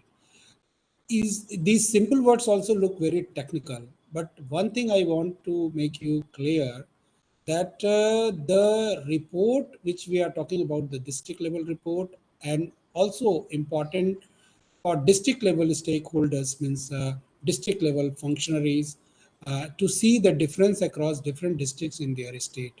That difference is very important to catch the attention of your eyes or your actions and all.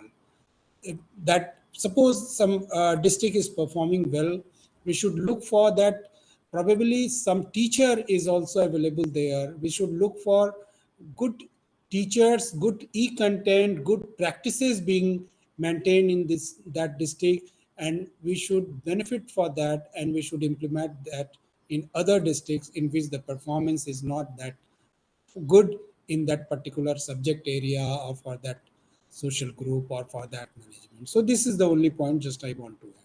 Thank you, Dr. Ritu. Thank you, sir. Now, Indrani ma'am has also pasted the website of to get the reports of NAS also. I request participants to please copy and paste, and I also request my consultants to copy, paste, and share with the states so that it can reach to everybody. Um, Sir, two things I would like you and ma'am to briefly, just briefly, not technical, just brief discussion on what is baseline study and is it really important because we have a NAS, we have FLS. Is it really important to conduct baseline because many of the states have already done the baseline for NIPUN Bharat and many of some of the states are also planning to do it. So really, is it important? If it is important, on which stage they should do it? Should it be at the Balvatika stage, grade 1, grade 2, grade 3? Because at grade 3, we have NAS, we have FLS already in place. So if states are interested, what should they do? Because they are approaching us and coming up with these kind of questions. And second is a little bit information about action research because the participants are also teachers.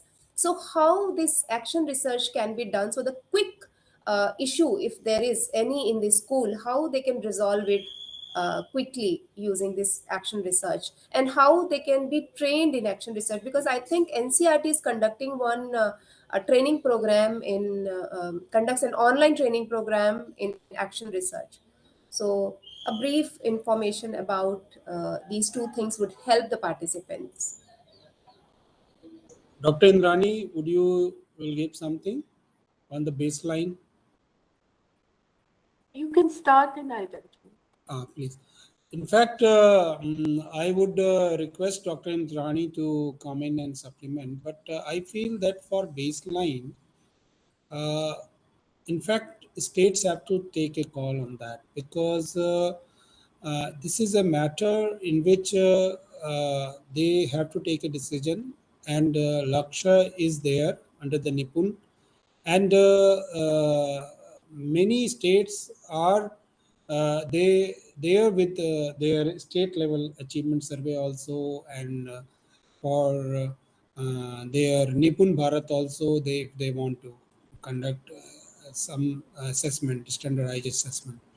But for the NAS 2021, I would say that this also gives us, because class 3 is also there in the NIPUN, class age 3 to 9. So this study in 2021 result should also be considered as baseline in a manner that this system level reflection is based on a very scientifically designed sample, and we can plan further interventions on that, and that will also make efforts, and that will also give result to the efforts made by states. This is only I can say that this can be considered well as a baseline for further interventions. Dr. Indrani, please supplement to this. Thank you. I totally like endorse whatever Professor Sridharji has said. I would just like to add to that you know, when the states are considering doing an state level FLS foundational learning study, um, because in the NEP 2020 we have you know, documented that uh, a standardized test, a paper pencil test, should not be done before the grade 3. It is advisable that the state, if they are planning anything, they can do it in an observational manner. So the tools and the techniques of an FLS study, state level FLS study, would entirely change if they are doing it for grade 1, grade 2, because formal paper pencil test will not work out there.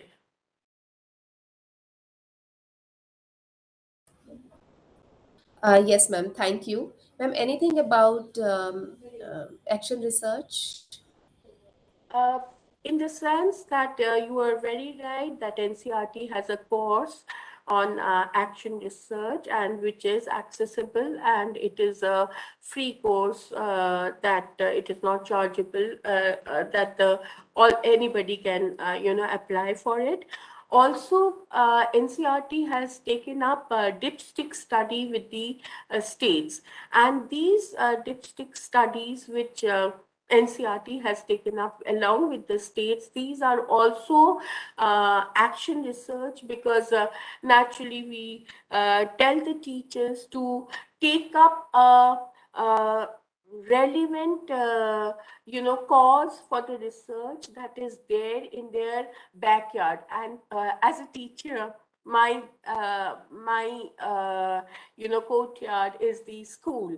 So whatever is relevant to my school, if I do take up that cause and do a research on that, that is what is you know, action research is all about. Because and only when I do an action research as a teacher, is that my, you know, I as a teacher, I contribute to the knowledge that exists in the you know, in that particular subject. So I as a teacher also, instead of just being a user of knowledge, I also become a creator of knowledge. And this shift is what we are encouraging amongst the teacher, that no, as a teacher, I should not be just a user of knowledge, that, you know, somebody else is giving me and I'm just taking it. But I as a teacher, I also have the skills and the abilities and the know-how to create knowledge. And this knowledge, we are not looking into fundamental research, we are not looking into theoretical research, we are looking into just a basic action research, which I as a teacher can take up from in my school. You know, the problem exists in my surrounding, so those problems I should take up where I'm working, and I can contribute in you know, kind of mitigating those gaps, mitigating those anomalies that might be there in the system. Dr. Ritu, I just want to add one point to this question of action research. Uh, Most important thing is that when we are talking about NIPUN and this stage of learning, deeper engagement of teacher with the children is very, very important. because if we go through the developmental goals which is given as an Annexure 1 in the NIPUN document, uh, teachers should be very clear that one activity is entailing something about different learning outcomes. In at the same time, if we I as a teacher is targeting with our student, our children, some learning outcome, so that activity or that engagement is affecting achievement of another outcome also. So what I feel that if we want to really benefit from action research, yes, go for that for your own advancement in the as a teacher, but look for peer learning among the teachers also, and somehow ensure deeper engagement with children around you. That 2 points are very important, I feel, and I just wanted to emphasize here. Thank you. Yes, thank you so much, ma'am and sir. There is another question. What are the tools and techniques that we can use to assess the developmental goal 1 competencies and skills? So developmental goal 1 is good health and well-being. So how the progress can be assessed? Dr. Indrani, I think, Yes, yeah. please. It cannot be said that, in general, that, tell us the tools and techniques that we can use to assess this particular goal. There are a plethora of tools and techniques. So depending on the what is the outcome which I as a teacher I am interested in, uh, do I uh, do I need to also understand that, or at which level in that particular outcome the child is performing, that whether the child is performing at the beginners level, in the progressing level, or in the proficient level. So accordingly my tools and techniques will differ. A generic there is a list of tools and techniques that are available for assessing the goal 1, that is maintaining good health and hygiene. One of the learning outcomes is that the child develops a self-concept, is able to communicate with his or her peers. So there are different ways, in which it can be assessed, and there are different tools that can be done. If you see our discussions yesterday, we had given an example, but then that is also not the only way. There can be many ways. So we can give you the examples. You need to look into that how else it can be done to understand these. So that is Uh, I will add only a few words. I feel teachers' observation is the best tool for many of the learning outcomes of development goal 1. For example, there is an outcome that with the assistance of adult, the child is able to resolve conflict.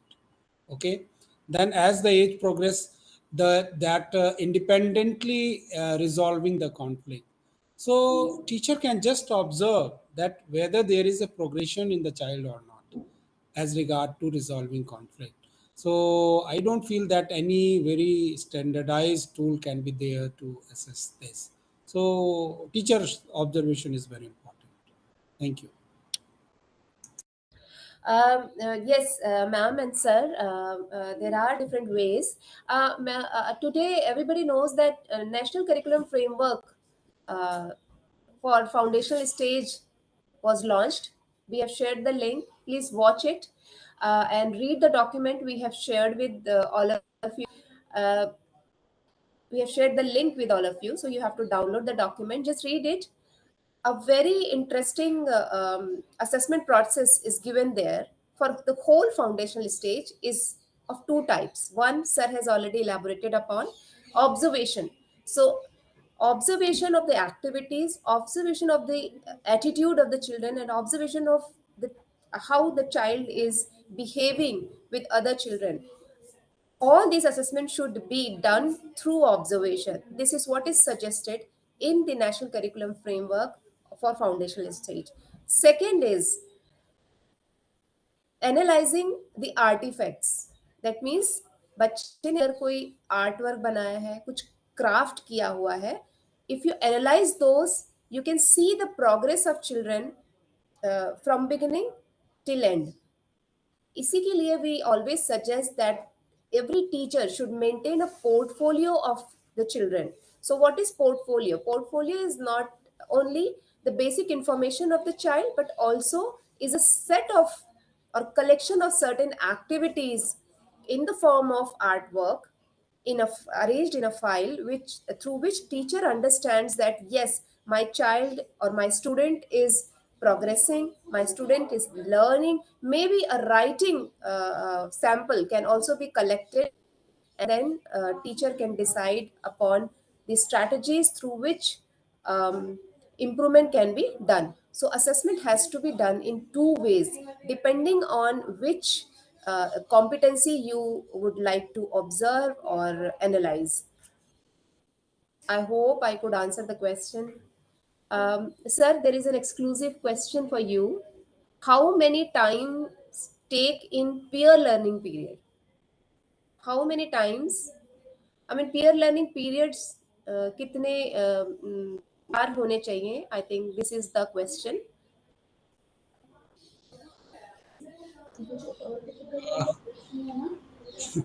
In fact, mm, any one of you practicing teacher would be the best person to answer this. But in fact, uh, in the case of multi-grade teaching learning situation, which is a reality across the length and breadth of the country, peer learning would be forming a good proportion of the whole time which is being spent in the this. I would say that exactly cannot be answered that what should be the number of period for peer learning.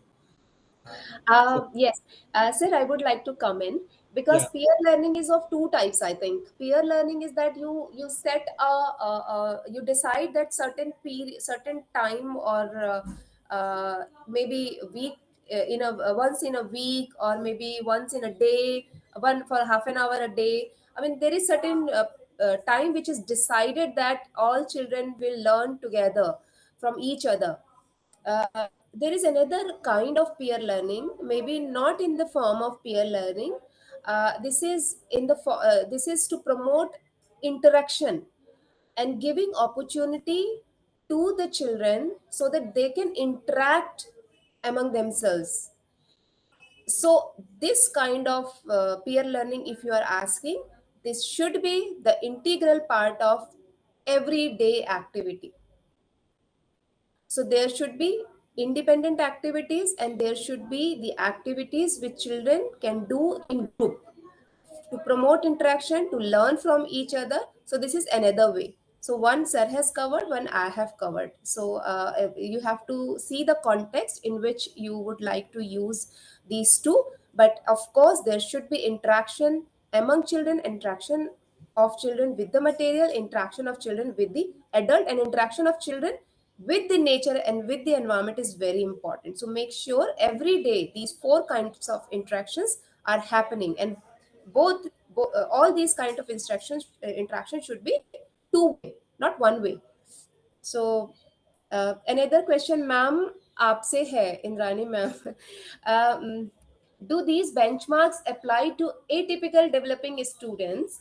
I think they would like to ask a question that these benchmarks given in FLS or NAS applies to the children who are facing learning difficulties or who are disabled. So, what do you say? Uh, yes, these benchmarks have been. I think what the question is, what I can see in the chat box is that in the developing countries, I just saw it in the, yeah. So it says that do these benchmark apply to typically developing students. Developing students, all the children are in the development stages, and like you know that the foundational learning is a rapidly developing stage, and whatever learning takes place during these foundational stage, it serves as a platform for the higher learning as well. The benchmarks that we have developed in the foundation learning study, we have Rashid ji had explained that the teachers, school teachers were used to develop these benchmark, and there is a standardized manner in which we tell the teachers, they go through a lot of training to there's a 5-day training to come to these benchmark, and these benchmark that has been developed is applicable to the students, to all the students. Yes. Yes, thank you, ma'am. There are two more questions. One is that what percentage of students must be present in the assessment study to make it valid? I mean, I think the question is that how this study, how much should be the sample so that this results of the study can be generalized. And second is that kindly describe 5 reasons for weak FLN in schools. It's in school education, not in schools, in school education. Any of you, any of, sir, ma'am, कोई भी, please. Dr. Indrani. What was it? The first one was First, I think they want to understand the sample size so that the yeah. results of So the assessment. when we conducted the large scale foundational learning study, so the sample size is decided following an international protocol. So internationally, how the samples are being drawn, to the same protocols are followed for doing this when we did it for India. So it is a standardized protocol, and taking into account the heterogeneity in our system, in our social, in our school structures, all the uh, differences, all the varieties that are there in our school structure, the sample is drawn, and it what the sample kind of represents the population from which it is drawn, and it is a reliable and a valid sample. Yes, another thing is that this sampling for the FLS study, it is at the state level. So the unit of sampling is the state. But for NAS, the unit of sampling is district. So if you see that the implications of the study is valid for the state as a whole, and for NAS, the implication of the study is more granular, and it is valid for the district as a whole. So, the now if you see the number of sampling, because it is more granular in NAS, so it is 34 lakhs, and out here it is only 90, around 90,000.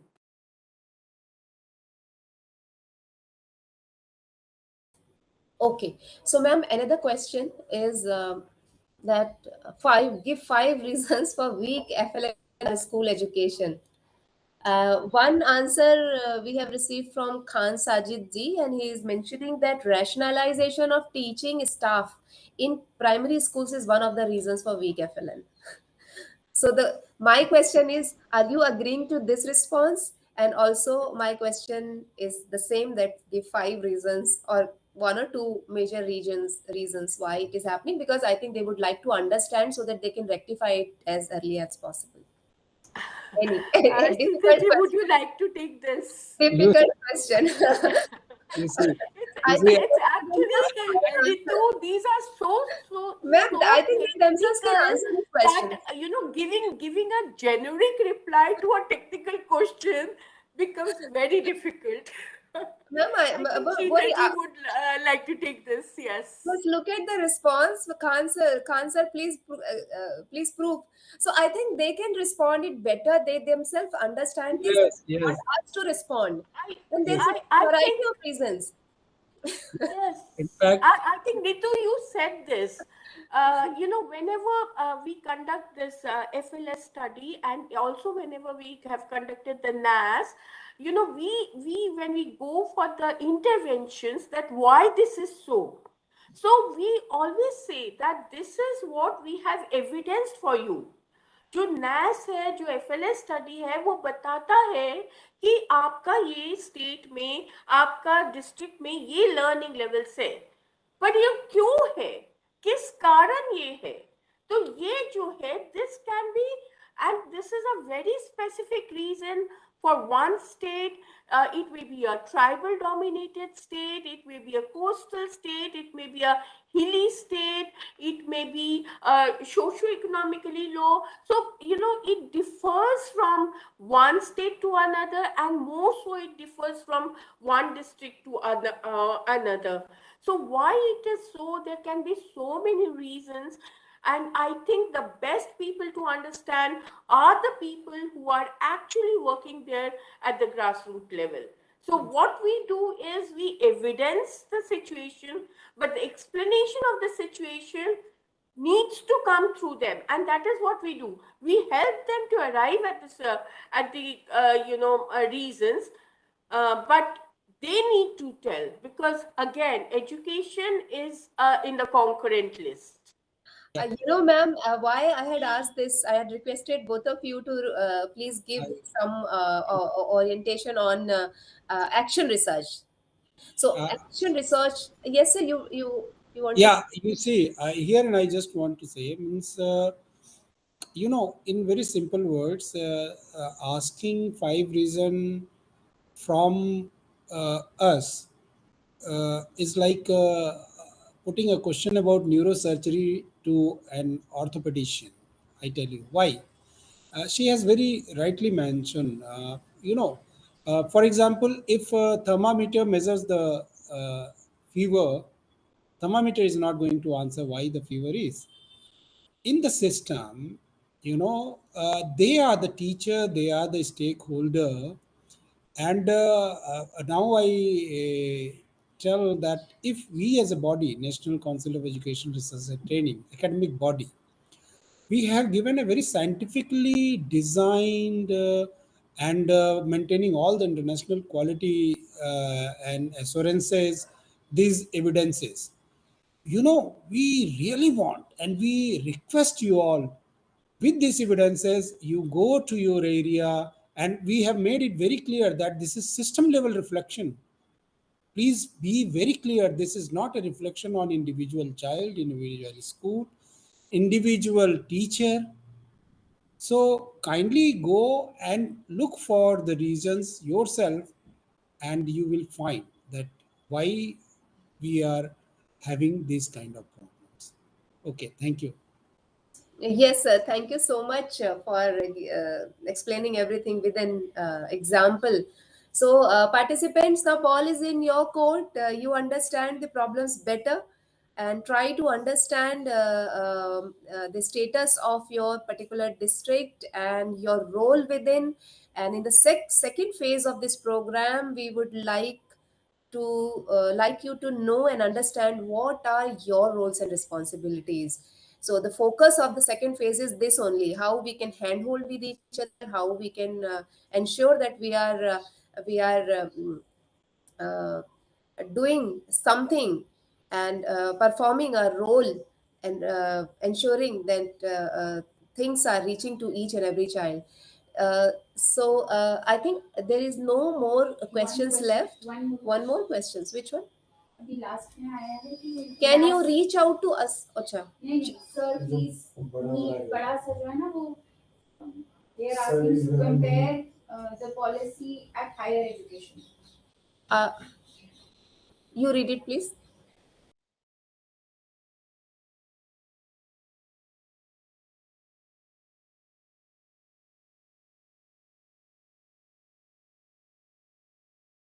Sir, I'd like to read one last question from the chat box. There is a need of NAS till 2030, as it is clear that we are having learning crisis in upper primary and secondary classes, and not at primary stage. That is what the they feel after seeing the results that were showcased. Lower primary classes may need some remedial measures, and their reflection can be assessed by FLS. I may be wrong, but I think there is a need of some strong policy based on the NAS report, as somehow we are killing the creativity of children in our schools. As NAS shows, performance declines with classes and gap widens between government and private schools.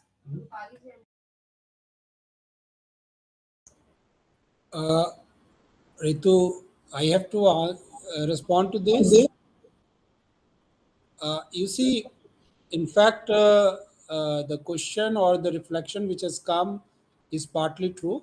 Yes, as the children are progressing with the class stage, the average score is getting down. But the question cannot be responded by any individual like me exactly in yes and no. But I would simply say that immediate after the 2021, uh, we should come forward with our interventions, our efforts at the class level, every teacher, every stakeholder, and surely the states will be holding some study, dipstick, or some study at their level, and they will come forward with their opinion to the government, central government, that when to hold another NAS. But as of now, as per the policy, every third year on sample basis, the NAS has been recommended. This is my response to this question. Thank you. There is another question. I mean, two persons are waiting. Three-person, in fact. I'm also waiting. One question is from Ratinder ji. पहले इनको ले लेते हैं. Will there be FLS for grade 1 and 2 in coming years? So I think Indrani ma'am can answer this question. So Yes. would like to. Acha, you are planning to do it? Dr. Indrani will answer. For grade 1 and 2, no. Like I said, that as per NEP 2020, we are saying that there should not be any standardized test before grade 3. So that is why FLS was done in grade 3. If we do in 1 and 2, it has to be a kind of, non-standardized manner. That is the observational, observational assessment will take a, up priority. And then standardizing that becomes a very difficult part. So at present, we are planning to do again the FLS in 2024, but then it will be in grade 3 itself. I'm sure you got the answer. I think you yourself, I mean, your own state can do it. Taking FLS study as a base, the states can plan their own FLS study for grade 1 and 2. And even for Balvatika, it can be done. Rupali ji would like to like us to unmute herself and then ask questions. So, Rupali ji, please ask your question. Good evening ma'am. Ma'am my question is कि जब हम कोई assessment बच्चों का कोई सर्वे करते हैं assessment के लिए, तो उसमें हम जो जैसा मेरा सैम्पल साइज का क्वेश्चन था कि हमारे पास सपोज 1000 स्टूडेंट्स हैं, तो कितना परसेंटेज उसमें प्रेजेंट रहे, 90%, 95 के उसको वैलिड माना जाए। और मेरा सेकंड क्वेश्चन ये है कि मैम लेफ्ट ओवर स्टूडेंट्स का भी अगर हम असेसमेंट टेस्ट करना चाहें हर एक स्टूडेंट का, तो हमें अपना क्वेश्चनियर या टूल्स चेंज करने पड़ेंगे, क्योंकि वो पहले यूज हो चुके टूल्स उनके लिए शायद एज अ स्टिमुलस काम करें। तो जब हम अपना टूल्स या अपना क्वेश्चन पेपर चेंज कर लेते हैं सेम सैंपल के लिए, सेम स्टडी के लिए, तो तब भी क्या हमारी स्टडी को वैलिड माना जाता है अगर हम साइंटिफिकली देखें तो?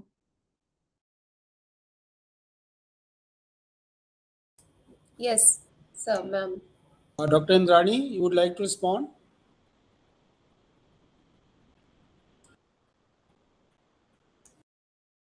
पहला रूपाली जी, राइट? रूपाली जी, आपका जो पहला क्वेश्चन है, आप बोल रहे थे कि अगर आपके पास 1000 स्टूडेंट्स हैं एंड आप कितनी सैंपल होनी चाहिए सो दैट आप उसको माने that it is a representative sample. So representative sample बनाने के लिए आपको heterogeneity in this 1000 students also needs to be taken into account. क्या ये 1000 स्टूडेंट्स आपके एक ही डिस्ट्रिक्ट के हैं? क्या ये अलग अलग डिस्ट्रिक्ट्स के हैं? क्या उस डिस्ट्रिक्ट में आपने खाली प्राइवेट स्कूल्स को लिया है या गवर्नमेंट स्कूल्स को लिया है या गवर्नमेंट एडेड स्कूल्स को लिया है?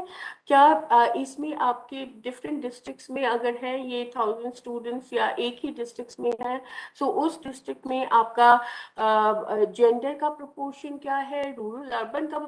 सो there are many considerations that goes on to select a representative sample from a population. So when I have a population, so what I do is that we have a framework, a population framework.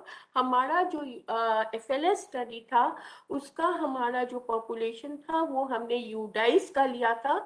UDISE में जैसे कि आपको मालूम है कि सारी schools जो हैं they are there in the UDIs, the details of the students are also there.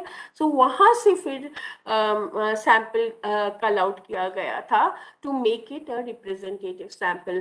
आपका जो ये 1000 स्टूडेंट्स है, ये हम कितना होना चाहिए कि वो representative? It depends on the lot many other things rather than just the number. Second आपका जो क्वेश्चन था, आई थिंक कि एक बार अगर हमने उसको एक टूल से बच्चों को एसेस कर लिया है एंड फिर हम दूसरी बार दूसरे टूल से एसेस करेंगे, तो you know what we do is that हमने जैसे इस बार हमारा फाउंडेशनल लर्निंग स्टडी हुआ।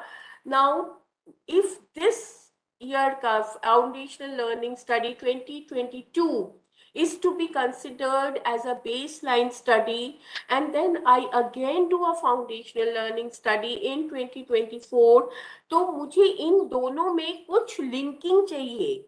अगर मैं ये लिंकिंग ना लाऊं तो इस 2022 में जो मैंने स्केल बनाया है लर्निंग लेवल्स का, और ये जो स्केल मैं 2024 में बनाऊंगी, उस स्केल को मैं दोनों को एक साथ नहीं ला पाऊंगी। सो ये लिंक मैं कैसे करूंगी? There are many ways in which this linking is done. One of the manner in which we have this linking done is by the use of anchor items, which we have used in NAS 2017 and NAS 2021 to link both NAS 2017 and NAS 2021. And this linking, we have something called a matrix sampling design, and these are very complex and very sophisticated designs that are used for conducting these large scale achievement surveys. to make it representative of the varied population that India has. Yes, ma'am. Thank you, sir. Thank you, ma'am. I'm sure there is no more question from the participants, but our our two consultants have two questions. So one will ask one, and another one will ask one. So Vinita first, ask question. Uh, Thank you, Rituji. Sir, ma'am, I want to ask this question that in this platform, we are using lot of terms like large-scale assessment, action research, dipstick study. So, I just want to ask that,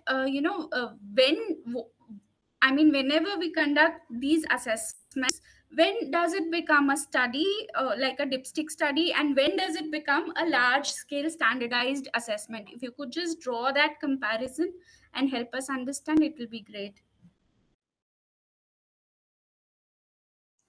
You say large scale assessment, what Dr. Indrani was just mentioning. Sir, you are mute, I think. I am. No, no, no. I can hear. I can hear. I think Ritu, there's some problem with your system. Huh, I think we all, both of Okay. us. Hello. Am I audible? Yes, yes, you are. You are. Please proceed. Uh, so I was saying that what Dr. Indrani was just mentioning, responding to a question about sampling. Large scale assessment, and mainly when it is standardized large scale assessment, that is very technical because it has to give its estimates for different domains. For example, earlier we were giving for state one figure of estimate, then we are now giving for district, then we have to give figure of estimate for different subjects, then we have to give figure of estimate for different social group area. So standardized large scale assessment is based on very scientific sampling design, and then it tries to control error statistically. So this is a large scale assessment standardized survey. Obviously, when I am talking about error, so it is based on sample basis, right? Even if it is a census survey, then also it has to control the non-sampling error, right? But dipstick study is something where the timeline is short, and immediately the researcher or the study taker wants to see some response, and that is based on sample. And for example, any there was a COVID time, children were using devices, so we undertook a dipstick study kind of thing, that just to see the opinion of parents as to what it is entailing on the health of children, and then children's view, so opinion view, so that could be a dipstick study. The third point, I am missing what you said, the third term. You were talking something, I am missing that. These two I remember. Dr. Indrani, if you want to add to this something, you can. And I think Dr. this is perfect. I think I What also Sneha. asked about action research. So the agency of action research, as I understand, rests with one practitioner or official, right? And dipstick study are larger studies. Yes, action research is very specific to that practitioner who is there in that context, in this situation, and he is proceeding with the study, and he is what result he or she is getting, she may try to feed into the action again, and then see how it is entailing the results. So it's very specific to that person, that stakeholder, that action taker, who want to uh, reach to some change to some level, and for that he is or she is taking action research and coming out with good knowledge to improve his or her practice. This is what I can immediately say about action research. Yeah. Yeah, Vinita ji, I think Yes, Rajendra, Professor now your Sridhar time. ji, You ask Rajendra. Professor Sridhar ji has explained very well about, what is a large-scale achievement, what is a dipstick, and what is an action research. Now, the action is, suppose you and me, both of our are in teaching in the same school. Now, both of us can collaborate and take up a action research, and both of us can collaborate and take up a dipstick also. Only difference is then when I do a dipstick study, like Professor Sridhar ji said, that it is a very short, in a quick manner, if I can do some research and come up with something. When I'm doing action research, it is basically in my work. The research will entail my work area. So it can again be done in a collaboration, you and me both working in the same school, we can take up a action research. It may take some time to complete. I can do a longitudinal action research study, but it will be done in my work area. That is what is important in the action research.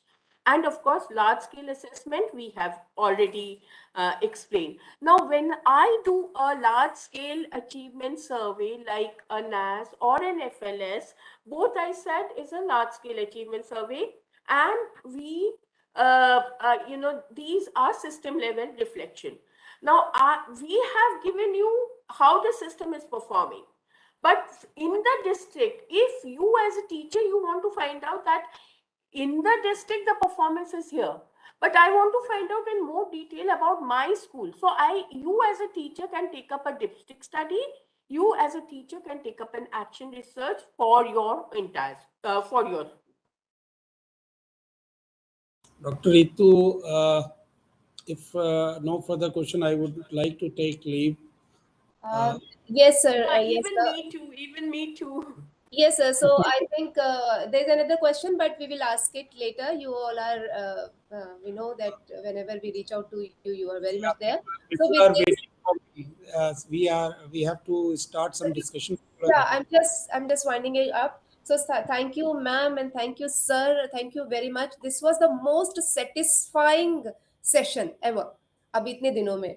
So thank you for this wonderful session, and thank you for the participant for asking beautiful questions, very relevant, very meaningful question. Please share the link as much as you can so that everybody could get a benefit straight from the national level. And built an understanding about NIPUN Bharat. So with this, thank you so much, sir, ma'am, and everybody. कल मिलते हैं